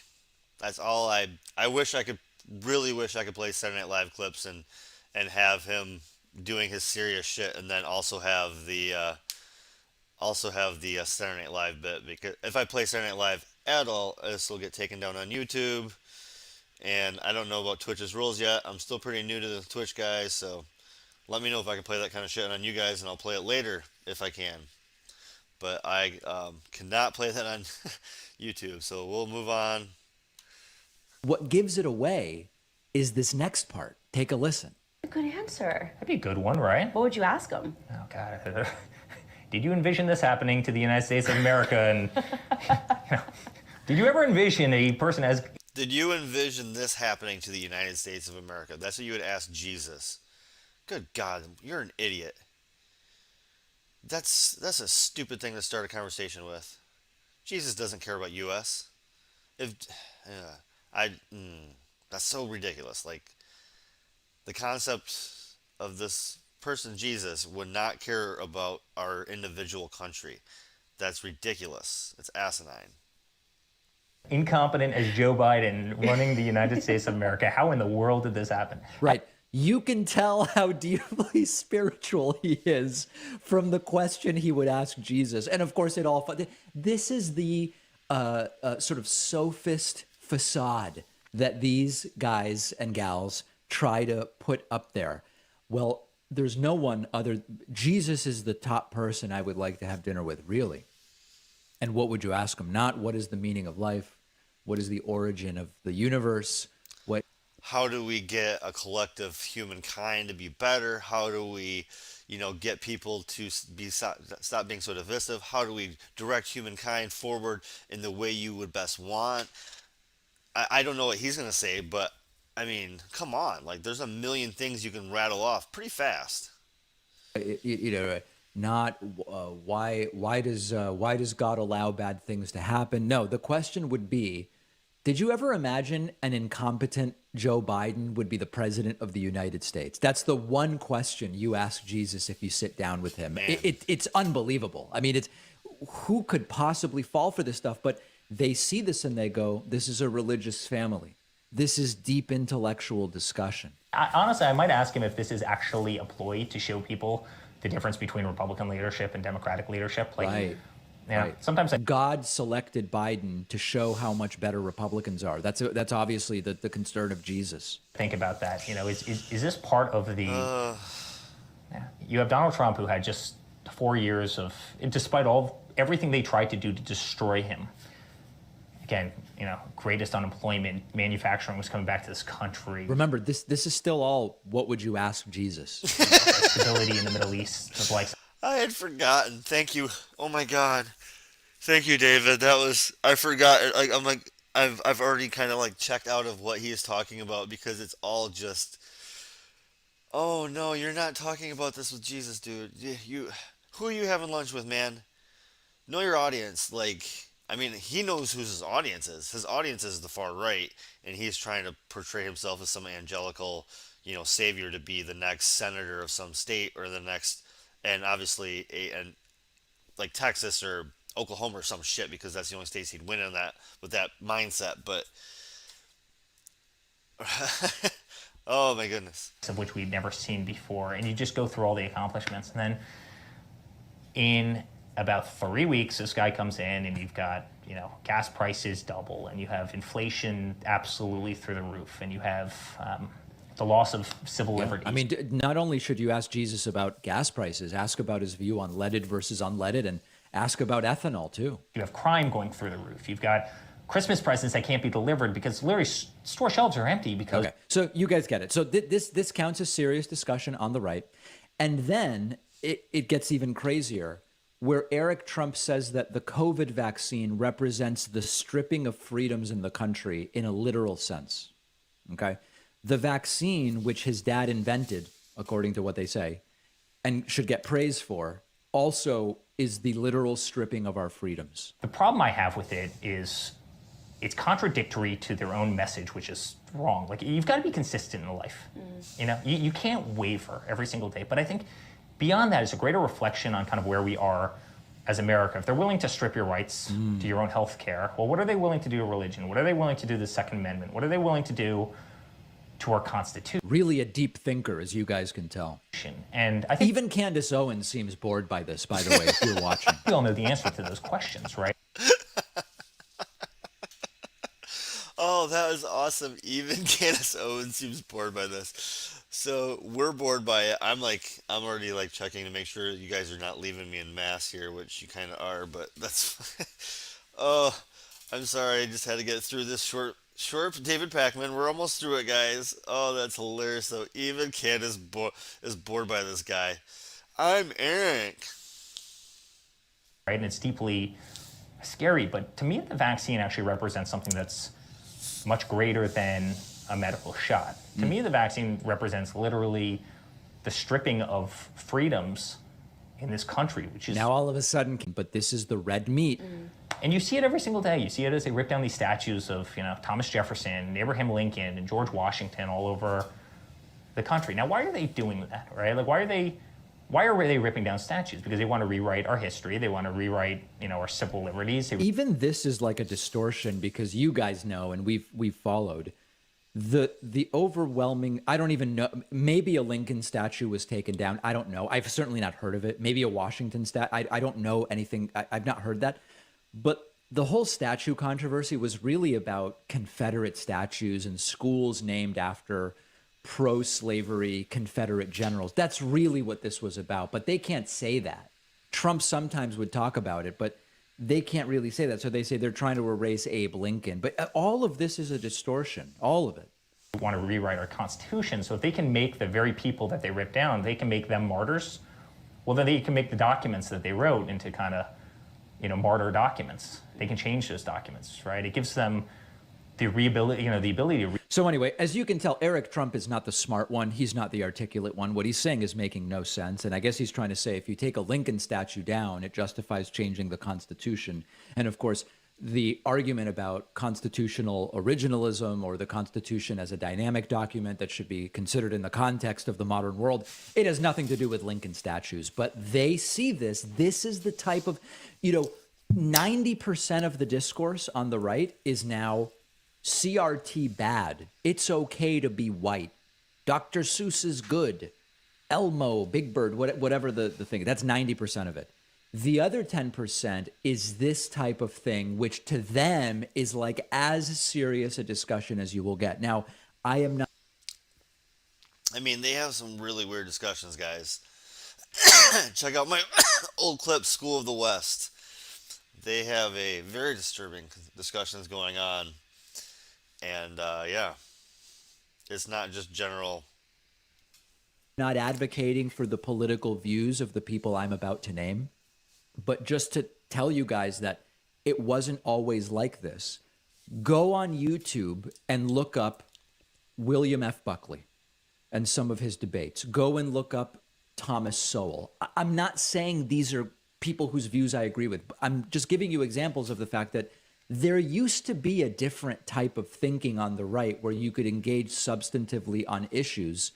More the way that, yesterday when I spoke to former Republican Congressman Joe Walsh, we were sort of able to do to some degree. It doesn't have to be this stuff, but that's all that's left at this point in time. And if it works for them, if it wins them elections, I can't imagine any real reason that they would change that. Fair enough. All right, let's move on to the main story of everything and everything right now. Kind of build a narrative, right? We have built a narrative that war is going to happen. War is going to happen. So I got a few things left today, of course. From the very beginning of this crisis, we've been clear that we're prepared either way. We're prepared to respond decisively if Russia moves on Ukraine, and we're prepared for diplomacy to settle this peacefully, including at the highest level. So when President Macron asked President Biden yesterday if he was prepared in principle to meet with President Putin if Russia did not invade, of course, President Biden said yes. But every indication we see on the ground right now in terms of the disposition of Russian forces is that they are, in fact, getting prepared for a major attack on Ukraine. So we will not close the door on diplomacy. We will go the extra mile on diplomacy, but we are also prepared with our allies and partners to respond decisively if Russia attacks. Damn right. What came down, though? What came down? Of course. Of course. So I caught this today. There was a documentary filmmaker who is reporting from Ukraine in Kiev at the moment. So Jordan Sheridan talked to him quite a bit, and that Status Quo did some great work today, guys. Check some of their stuff out. I had like 3 things from them I wanted to do the last 2 days, and they did some great stuff today. So check them out the last couple days. They've had a lot of good stuff. That's Status Quo. And this is Jordan Charrington talking to filmmaker Jake Hanrahan from Great Britain. From Western media, a lot of it seems propagandish to me. So I'm happy to have you. Could you kind of describe it to me? You've been there for a little bit. What are you seeing on the ground, and what have you been focusing on? So we're making a documentary with Popular Front about the kind of mobilization of citizen militias in the city. Specifically, we focused on Kiev because I find it interesting because, it's a strategic city. Russian troops are literally a 4-hour drive away on the border with Belarus. And for the last 8 years of the war, Kiev has kind of disconnected itself a little bit, from the war. I remember one time a soldier said to me, like, you know more about this war than like my cousin who lives in Kiev, So I think a lot of people almost not forgot, but, it just wasn't really on their radar. Now, all of a sudden, the war is kind of potentially on their doorstep again, and you've got people from all over the city joining voluntarily this kind of citizen militia that the army has kind of put together, and various other paramilitary groups. So we're focusing on that. We're making a documentary about it, and at the same time we'll be talking about the kind of Will they, won't they, all sorts of aspects of the situation. And, you know, I hear different things. On one end, you hear reports that. So I guess I should start out these couple clips around the Ukraine-Russia scenario. My opinion is the only people that are trying to do this is the military-industrial complex, both Russia and America, because those are the two biggest military-industrial complexes there are. So a war from Russia and the U.S., who wins is China, because they're going to sell tons of stuff, and who loses is everybody on the borders, everybody in America, everybody in Russia, as our tax dollars get abstracted to the war machines. So it's really, really a bad scenario for anybody involved, which is half the planet. Journalists talk to citizens who are out to bars and this and that and don't take this seriously or don't think Russia's going to invade. But you're obviously talking to people who are citizen militia and very much are readying to prepare or are preparing for a possible invasion. It seems like there's a gap between certain groups that kind of think this is much to do about nothing. I don't think anyone thinks it's much to do about nothing. I certainly haven't heard that whatsoever. I've heard people, I mean, you know, there's like nearly 200,000 Russian troops on the border. No one thinks there's nothing going on. But certainly, like, a lot of people are like, it's not going to happen. You know, it's being blown out of proportion. People are, you know, the way a lot of the mainstream press reporting this, when you see it. Again, this guy's in Kiev. He's British. But he does a lot of on the boots ground journalism, so he knows how to talk to people. He knows how to, you know, actually get information. So this is a trusted source, according to Jordan, which Jordan's he's trying to do journalism. He's not trying to push an agenda. He's trying to do journalism. It's as if, like, you know, Ukrainians walk around with rifles everywhere. That's just not how it is. This is a metropolitan city, very cool people, very nice culture, all sorts going on. You know, a vibrant kind of media, art scene, whatever, you know, all sorts is happening here. And that hasn't just stopped. But that being said, you know, people are preparing. Even people that say it's not going to happen, you talk to them a little bit more and they are a little bit worried. Of course they are. And they're kind of, well, actually, maybe. I mean, we were out yesterday filming at one of these citizen militia things.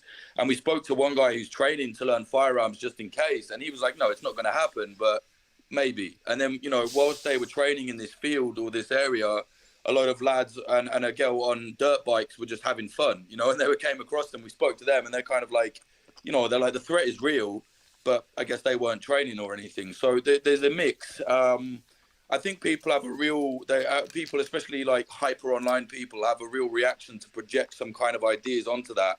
To be honest, that would happen anywhere. I think any city in the world would, you know, find it it's almost like people can't understand it, like, how could this happen here? And you know, when it does, then they'll realize or whatever. But I wouldn't say people aren't worried, but then that was I don't think he meant to say it the way he said it, but that is a very eerie thing to think about, is that at any point in time, any American city, any city around the world could be Kiev right now, depending on how things escalate. As perhaps, you know, Joe Biden is, but, you know, put it that way. And could you reported from some of the separatist areas a couple years ago in 2016. Yeah. Could you kind of talk about that from 2016 to now? What are the differences in terms of? I know you're not there now; you're in Kyiv, but what are the differences between years ago and now in terms of, you know, kind of conditions on the ground? All right, it's a good question. I think one of the main things is, like I said previously, Kiev is now fully aware of the war. You know, if they don't invade, you know, at least now they're prepared a little bit better. I think also the East, from what I'm hearing from people that are there, and I know some soldiers out there, they're saying it's the heaviest shelling they've seen for 3 years. That doesn't mean it's the worst it's ever been, because, you know, about 4 or 5 years ago, it was probably the worst it's been. But it's different in the sense that people are aware of it a little bit more, and now the press is suddenly taking notice of it. But there were like 50 young men on the Ukrainian side killed in the Donbass last year.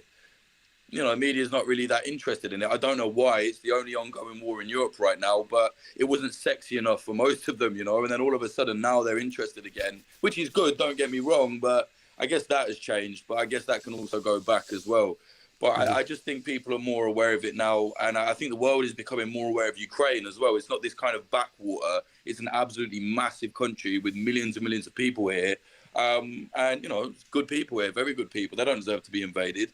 And it's the same on the Russian side. There's loads of good people in Russia who were against this. I just saw a video about 20 minutes ago of an old man in Moscow holding up a sign saying no war with Kiev. Within 5 seconds, he's manhandled and arrested by the police there.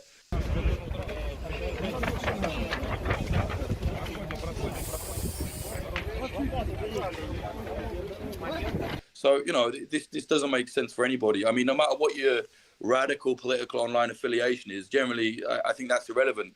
The situation will be lots and lots of people that are completely innocent will die here if the invasion does happen. And I think people are kind of, becoming more aware of the threat than they were previously because it's coming close to them. Maybe. And could you kind of separate fact and fiction? Because reports have said there's been a lot increase in shelling over the last few days. I think he's going to go out if I remember, 10, 14 minutes uninterrupted here. And that's the bit I want to catch the most of. I thought it was important to start the intro there, but his next 8, 10 minutes, 14 minutes or so is the important bit. But the separatists claim that the Ukrainians are the ones firing, and the Ukrainians, obviously, the Ukrainian soldiers are claiming that the Russian-backed separatists are the ones firing. So, what's fact versus fiction there? Well, I'm not there, so I can't tell you exactly, but I can tell you from experience that I've had whilst being on the separatist side. I went there and I made a documentary there. I mean, pretty much the whole time that it was on a press tour, we weren't allowed to do anything freely. The documentary I made, we kind of showed that they were doing this ridiculous press tour. I mean, you get a lot of these idiots on the internet think it's some kind of communist utopia. Not at all. It's no one really cares about communism there. They have Nazi battalions as well. They have fully fledged Nazi battalions. No one cares about communism there. It's like this weird kind of throwback to some kind of, regime type feel to it. Everyone had a curfew. They took us to see this old woman and they were like, oh, she loves the leader here. And when she was holding up this paper with him on it, she was like, is that him? And they were like, yeah, it is him. And then she said to them, why did you bring me this paper with him on it? He looks ugly here, kind of joking, kind of showed that she didn't have that paper herself. They brought it to her. And then they took us to an area, I think it was Zaitsevo, where they were like, oh, yeah, there's going to be a gun battle here soon. Lo and behold, it happened in about, 5 minutes after we were there. And it felt very weird. It didn't feel right at all. I've been to probably, God knows, dozens of front lines in my life. You know what I mean? The 10 years I've been doing this. Didn't feel right. Felt very strange. Like staged? Huh? Like staged? Yeah, it felt staged. Yeah, it felt staged. It felt odd. I'll give you an example of why. When we went to the Donetsk airport, which is an absolute shell, that was a very tense place. There was Ukraine snipers, whatever. And all of the minders that we were with were wearing their helmets and their flak jackets. When we went to Zaitsevo, none of them bothered to put them on, which I found strange, So anyway, when we got back, we kind of geolocated the areas, had a look, spoke to some specialists, and it turns out we weren't really even facing the Ukrainian lines there. About a month after I was there, in the same area, the separatists got caught on hot mic saying, oh, we've got Ukrainian uniforms, we can fake it, to a French press team. That's all documented, that's all out there, people can check it. So the idea that, they would never pretend that there was an attack is insane. Anyone would. I'm not saying Ukrainians wouldn't either, but I've seen it happen there. So I find it very hard to believe, not that Ukraine's some kind of excellent, angelic country, but I find it very hard to believe that the Ukrainians would decide to start randomly shelling into Rostov, which is actually in Russia, which is what the separatists are claiming. Why would they do that right now at literally like fever pitch for possible invasion? It just seems like nonsense, man, to me. Maybe it's true. I don't know. I'm not there, like I said. But I also saw a video today where the separatists were sharing it, and they were saying, oh, it's, this is a close quarters battle with Ukrainian troops. And there was no return fire. It was like, well, where is it? The other day they shared some video claiming that it was Ukrainians attacking them and they caught them. And on the audio, they're speaking Polish. And then they said, oh, yeah, well, it's Polish paramilitaries hired by Ukraine. Like, what? It doesn't make, maybe, who knows? And then again, the other day, when the leader of the Luhansk People's Republic released the video saying that, full mobilization, Ukrainians are planning an attack on us, people looked at the metadata when it was on Telegram, and it turns out the video was recorded 2 days previous. Come on, what's going on? Now, that doesn't mean that Ukraine is above doing that, but Ukraine wants to be a part of NATO. Ukraine wants to be close to Europe, Western Europe, so they're less likely to do that kind of shenanigans, in my opinion. Not that either of those sides are good, bad, whatever. I don't care about all that political nonsense. At the end of the day, war is war. And it's bigger than an argument on Twitter. And I think people are really trying to blur the lines. They're like, I don't like NATO, so therefore they all sorts of aspects of the situation. Anyway. And, you hear different things. On one end, you hear reports that... that was the biggest part right there. It was freaking war is war. And I want no part of it. Yeah, YouTube doesn't usually like me playing him, but I wanted to give Russell Brand, this is Monday, give a shout out to all the big names today, right? We did Jimmy, we did David Packman. Let's check out Russell Brand for a minute. And I was pretty sure he was talking about the Russia thing now, The US too. and Canadian government can illegally collect and use your data. How then are we ever to convey our discontent other than through demonstration and protest? Hello there, you 5 million glorious shimmering souls. Together we awaken now. We begin to understand the way that the world operates, the way that government and media and big business function collegiately together, sometimes against the interests of ordinary people, as with this story. This came to our attention somewhat with the stuff around the truckers. The truckers' funding pages started getting shut down. And did you know that they were hacked and then the information was used by government-funded media platforms who reached out? I mean, it's some shady stuff. Let's get into it. It's proper dodgy. On February the 13th, crowdfunding platform Give and Go, which was being used to fundraise for the Freedom Convoy protests, was hacked. The personal information of more than 90,000 people who donated to the Freedom Convoy 2022 campaign was stolen. Now, the Canadian government-funded media company CBC is using the stolen data and contacting those whose data was exposed for a story. Firstly, if there's 90,000 people willing to donate money to something, I would suggest that means a lot of people really believe in that convoy.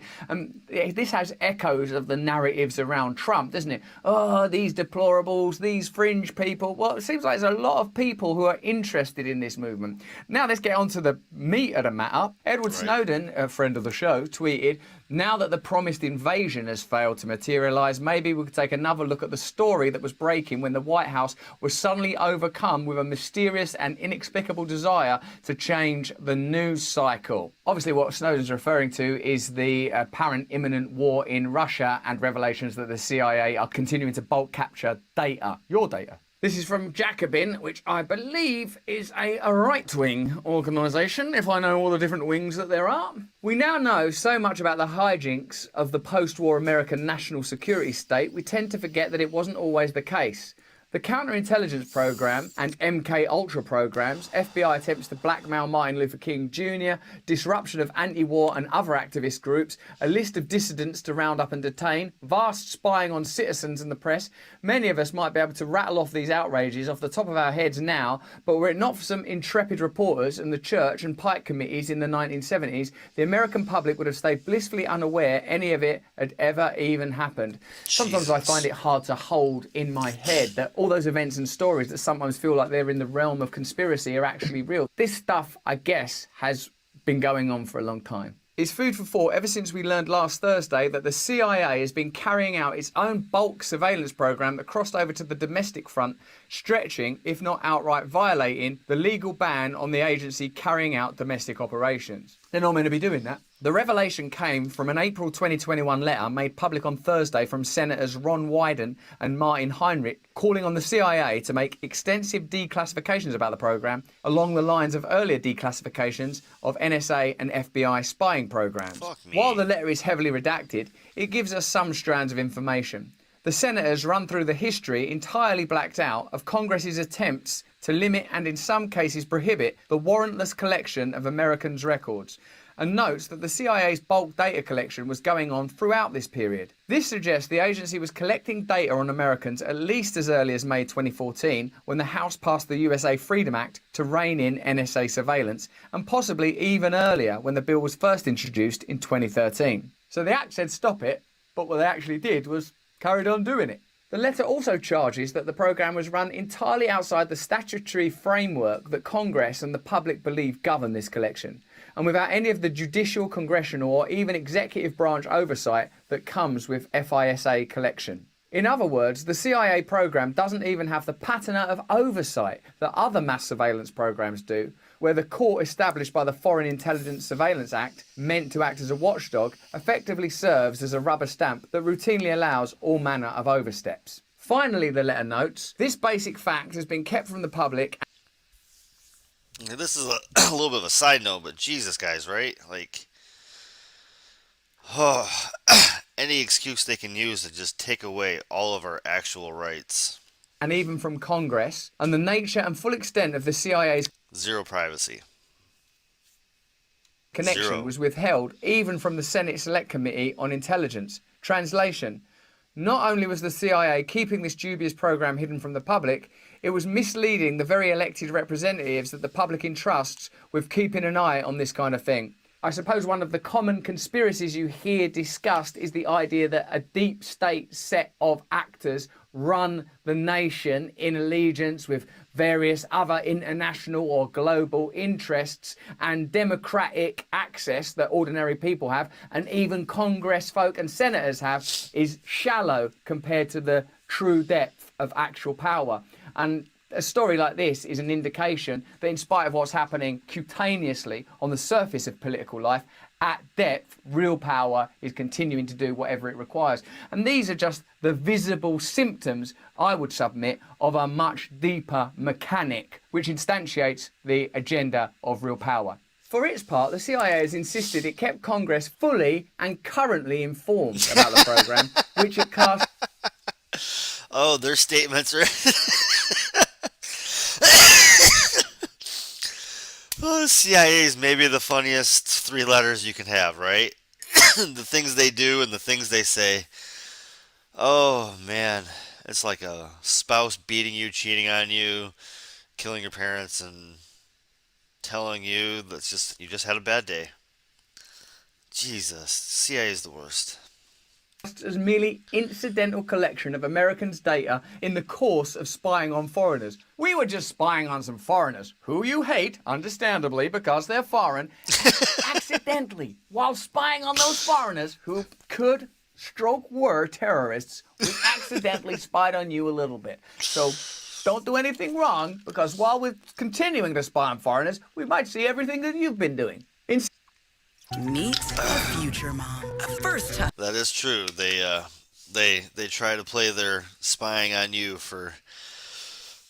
Don't worry about it, guys, because we're catching more bad guys, and they'll find plots, they'll create plots so that they can look like they're catching all the bad guys, always catching the bad guys, but really they're just finding new ways, and they have to make it look like they're constantly catching them, so that way they can get more power. Oh, and it's a perpetual thing. And yeah, so that is why we are getting screwed. Surveilling a target, the agency happened to collect the data of any American who was communicating with that target, whether via email, phone, or something else. But the language of Wyden and Heinrich is far less sanguine. The two senators warn that Americans' privacy concerns also apply to how the CIA collects and handles information in this program, and that there are serious problems associated with warrantless backdoor searches of Americans. Don't be childish. Sure enough, one of the documents released by the agency in response to the letter notes that CIA analysts are not required to memorialize the justification for their queries. Why did you do that? I didn't memorialize. Like, the CIA is like, that's insane to me. The CIA is like Dr. Evil of organizations, and almost nothing that they do surprises me. And Government Secrets is literally, on their podcast Government Secrets, is literally like just a playbook of what they do on a daily-to-day basis.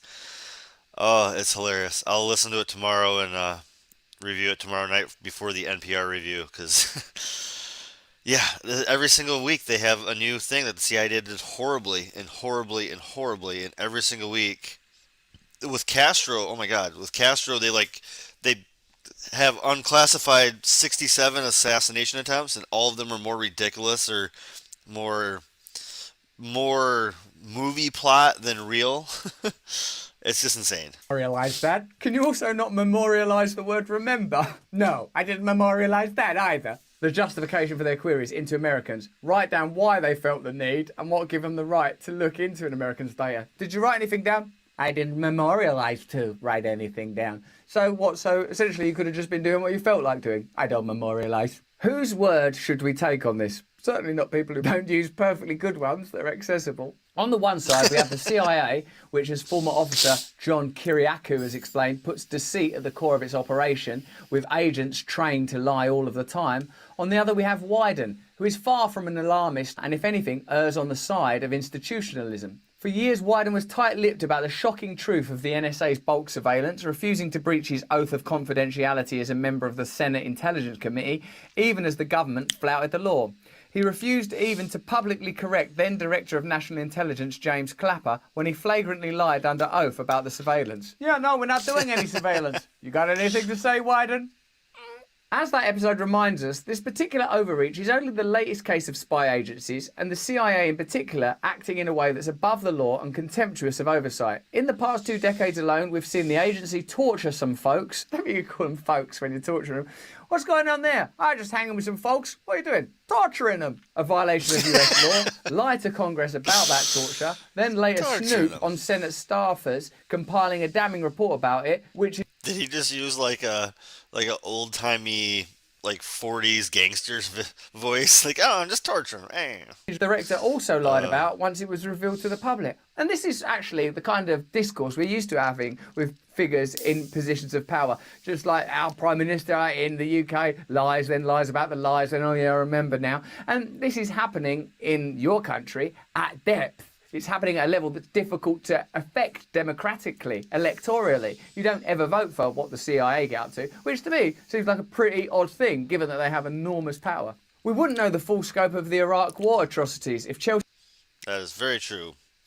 We don't have voting in anything, really. We just have fake voting in big things. And then they do all the stuff behind closed doors and... yeah, it's a horrible system. Manning hadn't leaked documents to Julian Assange. It's not democracy. And luckily that guy got away scot-free. Wait, oh no, he's still in jail, withering away into nothing without trial. We wouldn't know about the NSA's mass data collection if Edward Snowden hadn't leaked documents to Glenn Greenwald, who, as we all know, is a right-wing fascist. And we didn't know about this CIA program until 2 senators released a letter to the public about it. Just imagine what else we don't know. That's a belief that I've long held, that the function of most government clandestine operations is to protect us from the reality of how we are governed. Our privacy doesn't mean anything. They can surveil and gather data and use it with impunity. What's happened in Canada is truly, genuinely shocking. People's bank accounts are being investigated, assets are being frozen, information is being hacked and distributed. And this is like a country that's meant to be sort of casual, relaxed Canada under the coiffeur do of adorable Trudeau. What's happening? And when do we have the ability to democratically interact with that process? The only option that you have is to protest, to take to the streets. And when you... And that is why I'm calling for a general strike. I hope the general strike will start up with the Poor People's Campaign march to D.C. in June. And then from there we can build a general strike, take it home with us, go home, strike every major city, shut it down. But yes, we need a protest. And all protests are usually something that I am for. Just on the face value of it being a protest. And I did want to check this out. Lee Camp had a bit from Redacted Tonight. Leaked photos show U.S.-backed British forces meeting with Nazi-linked forces in Ukraine. That's the kind of stuff we do. Images have surfaced of British commanders in Ukraine meeting with neo-Nazi-linked National Guard commanders to, quote, deepen military cooperation. Look how far we've come since World War II. Now the U.S. and Brits are friends with the Nazis. World War II was so long ago. It's slaughter under the bridge. Apparently, the UK Ministry of Defense thought the meeting would be private, but the Ukraine National Guard didn't get the memo, and they then posted photos, on their TikTok channel with Baby Shark playing in the background, of course. The Ukraine National Guard was formed in 2014 to incorporate an array of paramilitary and volunteer battalions which were fighting pro-Russian separatists. I only know that song because I now have a nephew and a niece, so leave me alone. I don't have kids. Like I said, I'm a traveling bartender. Remind you all always and always. Traveling bartender trying to make any money because I was almost homeless and poor as can be, and yes, that's why I do this. I am pushing for a general strike. I am pushing against just trying to destigmatize YouTube news. I show you guys clips of things that aren't Main Street. Main Street media does not tell the truth. Horrible narratives. In eastern Ukraine. This included a neo-Nazi unit, the Azov Battalion, which reportedly has 1,000 soldiers. They're not Nazis. They just have these fun stickers on their helmets. Let's see. The one of them there is that's the emblem for AC/DC, I think, and the other is it's a Native American symbol for sunshine. And I'm sure these guys love Native Americans. All right, they're Nazis. They're Nazis. They're totally Nazis. Jeez. Why do you have to make such a big deal out of it? Sometimes the U.S. government funds and arms Nazis, okay? It's just I'm sure you've done it too at some point, you go out with a bunch of friends to a pizza place, and then more people show up, and you're like, you don't know, friends of friends. And they just show up, and then one of them has a Charlie Chaplin mustache and keeps saying the pizza's cold because of the Jews, and then it turns out you bought pizza for a Nazi. But you've all been there. We've all been there. Besides, this is the first time the U.S. and our friends in Britain have funded and supported racist terrorists. First and only time. Except for the time the CIA funded and armed anti-Castro terrorists in Miami in the 1960s. But other than that, we have never done any. Okay, except for the time the CIA supported and funded Islamic radicals in Afghanistan. I didn't say we were going to stay with the CIA forever, right? I mean, just you got to touch on them a little bit. In the 1980s, including Osama bin Laden, that ultimately became Al-Qaeda. You know how that went. But other than that, we have never done something like this before.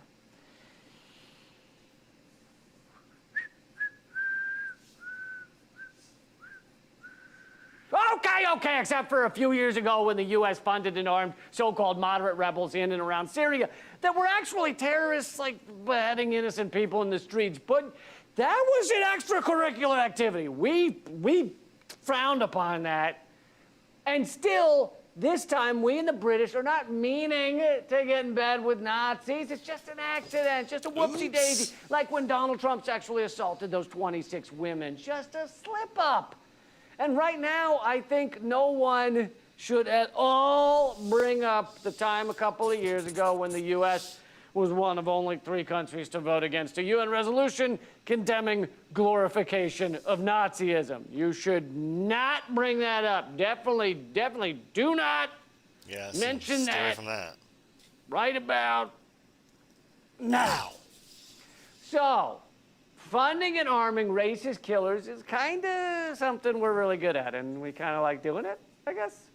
But so are you really going to take that away? Take away the thing the U.S. and the British like doing the most? It would be like if I took away your ability to watch women's highlight, or I made it so you couldn't touch yourself while listening to the wild calls of ring-tailed lemurs. Point is, the folks at the military-industrial intelligence complex don't take away your favorite thing, unless that's privacy, justice, or equality. So you shouldn't take away their favorite thing, which happens to be funding and arming Nazis. and probably touching themselves while doing it. Fair enough. Again, Redacted tonight. One of my favorite shows. Yeah, not wearing their shirt right this and that, but definitely one of my favorite shows. Good clip from them today. And I want to check out something from the other side of it to finish up this whole kind of you feel. President Vladimir Putin's spokesman said on Monday that there were no plans yet for a new summit with United States President Joe Biden, contradicting. This is from Telesur, which is funded in part by multiple Latin American governments, mostly Cuba and Venezuela. So America does not like it. Claims by the White House, which had said that the leaders agreed in principle to meet. Speaking to reporters, spokesman Dmitry Peskov said there were no concrete plans for a new Putin-Biden meeting, but that he was not excluding the possibility, explaining that a gathering between both heads of state could be coordinated quickly if necessary. He also stated that dialogue between the Russian Foreign Ministry and the State Department would continue. Peskov also announced that Putin had called a large format meeting of Russia's Security Council on Monday and that he would hold calls with several international leaders. All right, that was quick and brief. I did want to watch two segments from this today. A little bit of news from almost 36 hours ago, but it was Biden and Ukraine talks and how they affect Bitcoin. And then just had another segment about the latest Bitcoin price drops. So I wanted to watch a handful of minutes from him today. This is going to be, again, Bitcoin are us. I check them out every once in a while. Cryptos are us. Sorry, cryptos are us. I am tired. All right. So let's check this guy out. I want to smoke one more bowl here before we get to the last segment today. Within the next few days, like President Biden has said in the past.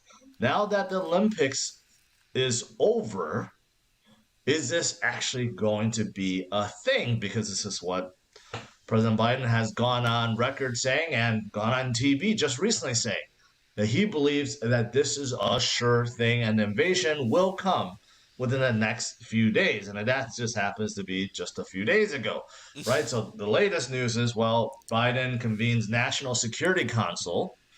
So to convene and talk about next steps. A lot of talks about sanctions, about help for Ukraine, but not sending soldiers, not preparing for war. He already said that there is going to be no war, but he will do whatever it takes and talk with NATO and others and make sure that proper sanctions will be dealt. All right, so that's the latest. Now, there's more. Supposedly, 75% of Russian conventional forces is now deployed at the border against, Ukraine. Secretary of State, I think it's Anthony Belkin, said that Russia is following their playbook, basically in terms of invasion. And there's a lot more things that's happening at the border. For example, there's 10. Come on, man, it's Annie Blinken. Annie Blinken. That's such a fun name to say. He's such a twit, too. Fold increase in shelling by pro-Russian separatists, and supposedly, they are just increasing just to see there's more practice drills that's been conducted, right? So there's just a lot of things that's going on right now, and that is why Biden and Blinken and NATO and Germany all believe that Russia is about to invade Ukraine, right? And even the German chancellor, he's like, you know what? We should stop talking about these sanctions because we want to keep Putin guessing. We should be talking about it after the fact, or we should just impose, sanctions before giving Putin a chance to digest the information. So, I mean, there's just a lot of stuff going on. This is what's causing uncertainty, fear, and doubt, right? So I would say the equities market is lucky because they're closed on the weekends, right? And they don't have to see the bloodbath that crypto sees, which is 24/7. So this is what's bringing everything down right now. Just a lot of fear. And if you look at, the charts, you could see, I was looking at this last night. All of a sudden, we were holding around 40,000 just fine. All of a sudden, look at the volume right here, right? The volume increased substantially. Someone got really fearful and decided to sell. And it just brought down the market. And that someone sold a ton of Bitcoin to make this happen. I mean, because we were having a pretty good time, right around 40,000. So somebody flooded the freaking market. Ugh. So frustrating when a few people have that much power typically. Until boom, now we're down to 38.3 because this massive sell right here. Now we're hovering around 38.3, right? So there's a lot of people out there, I would say traders out there, that are still very antsy about what is coming. So they're trying to prepare. Now, if you look at fear is at 27. So we've fallen back from neutral to extreme fear territory. So that's not a surprise. However, if you look at liquidations, I guess this is not a surprise either, but you could see a ton of longs being liquidated left and right. And this is not helping the situation too. Not only are people getting wrecked, but they're putting a lot of down pressure on the market right now. So that's not good either, right? So this is all adding up right now. This is all adding up. So that's the latest story. I've been kind of sharing you guys updates as we've been getting them, right? But still, a lot of people that think that this is all fake. This is not real, regardless if it is or not, and whether or not the invasion happens today, tomorrow, this week, or never. We do have this uncertainty, this cloud of doubt that is upon us, right? And until we get some, I feel like the uncertainty is worse for the market than what will actually happen. And I'm not saying that there's not going to be a spike and of some down and up, or up and down, or 3 times up, down, up. Who knows? Or down, up, down, or whatever. There can be spikes after something happens, but the uncertainty is causing the market to drop more than anything else. Clarification, we're going to be living under this cloud for quite some time. And we may get more volatility because of it. That is why I think we just need to have a good game plan for us that are not traders, for us that are investors. We need to have a good game plan. All right. So first of all, let's talk about Bitcoin and the fundamentals. Has the fundamentals gotten worse because of all this? Despite all the panic selling and the traders that are selling, the fundamentals change. No,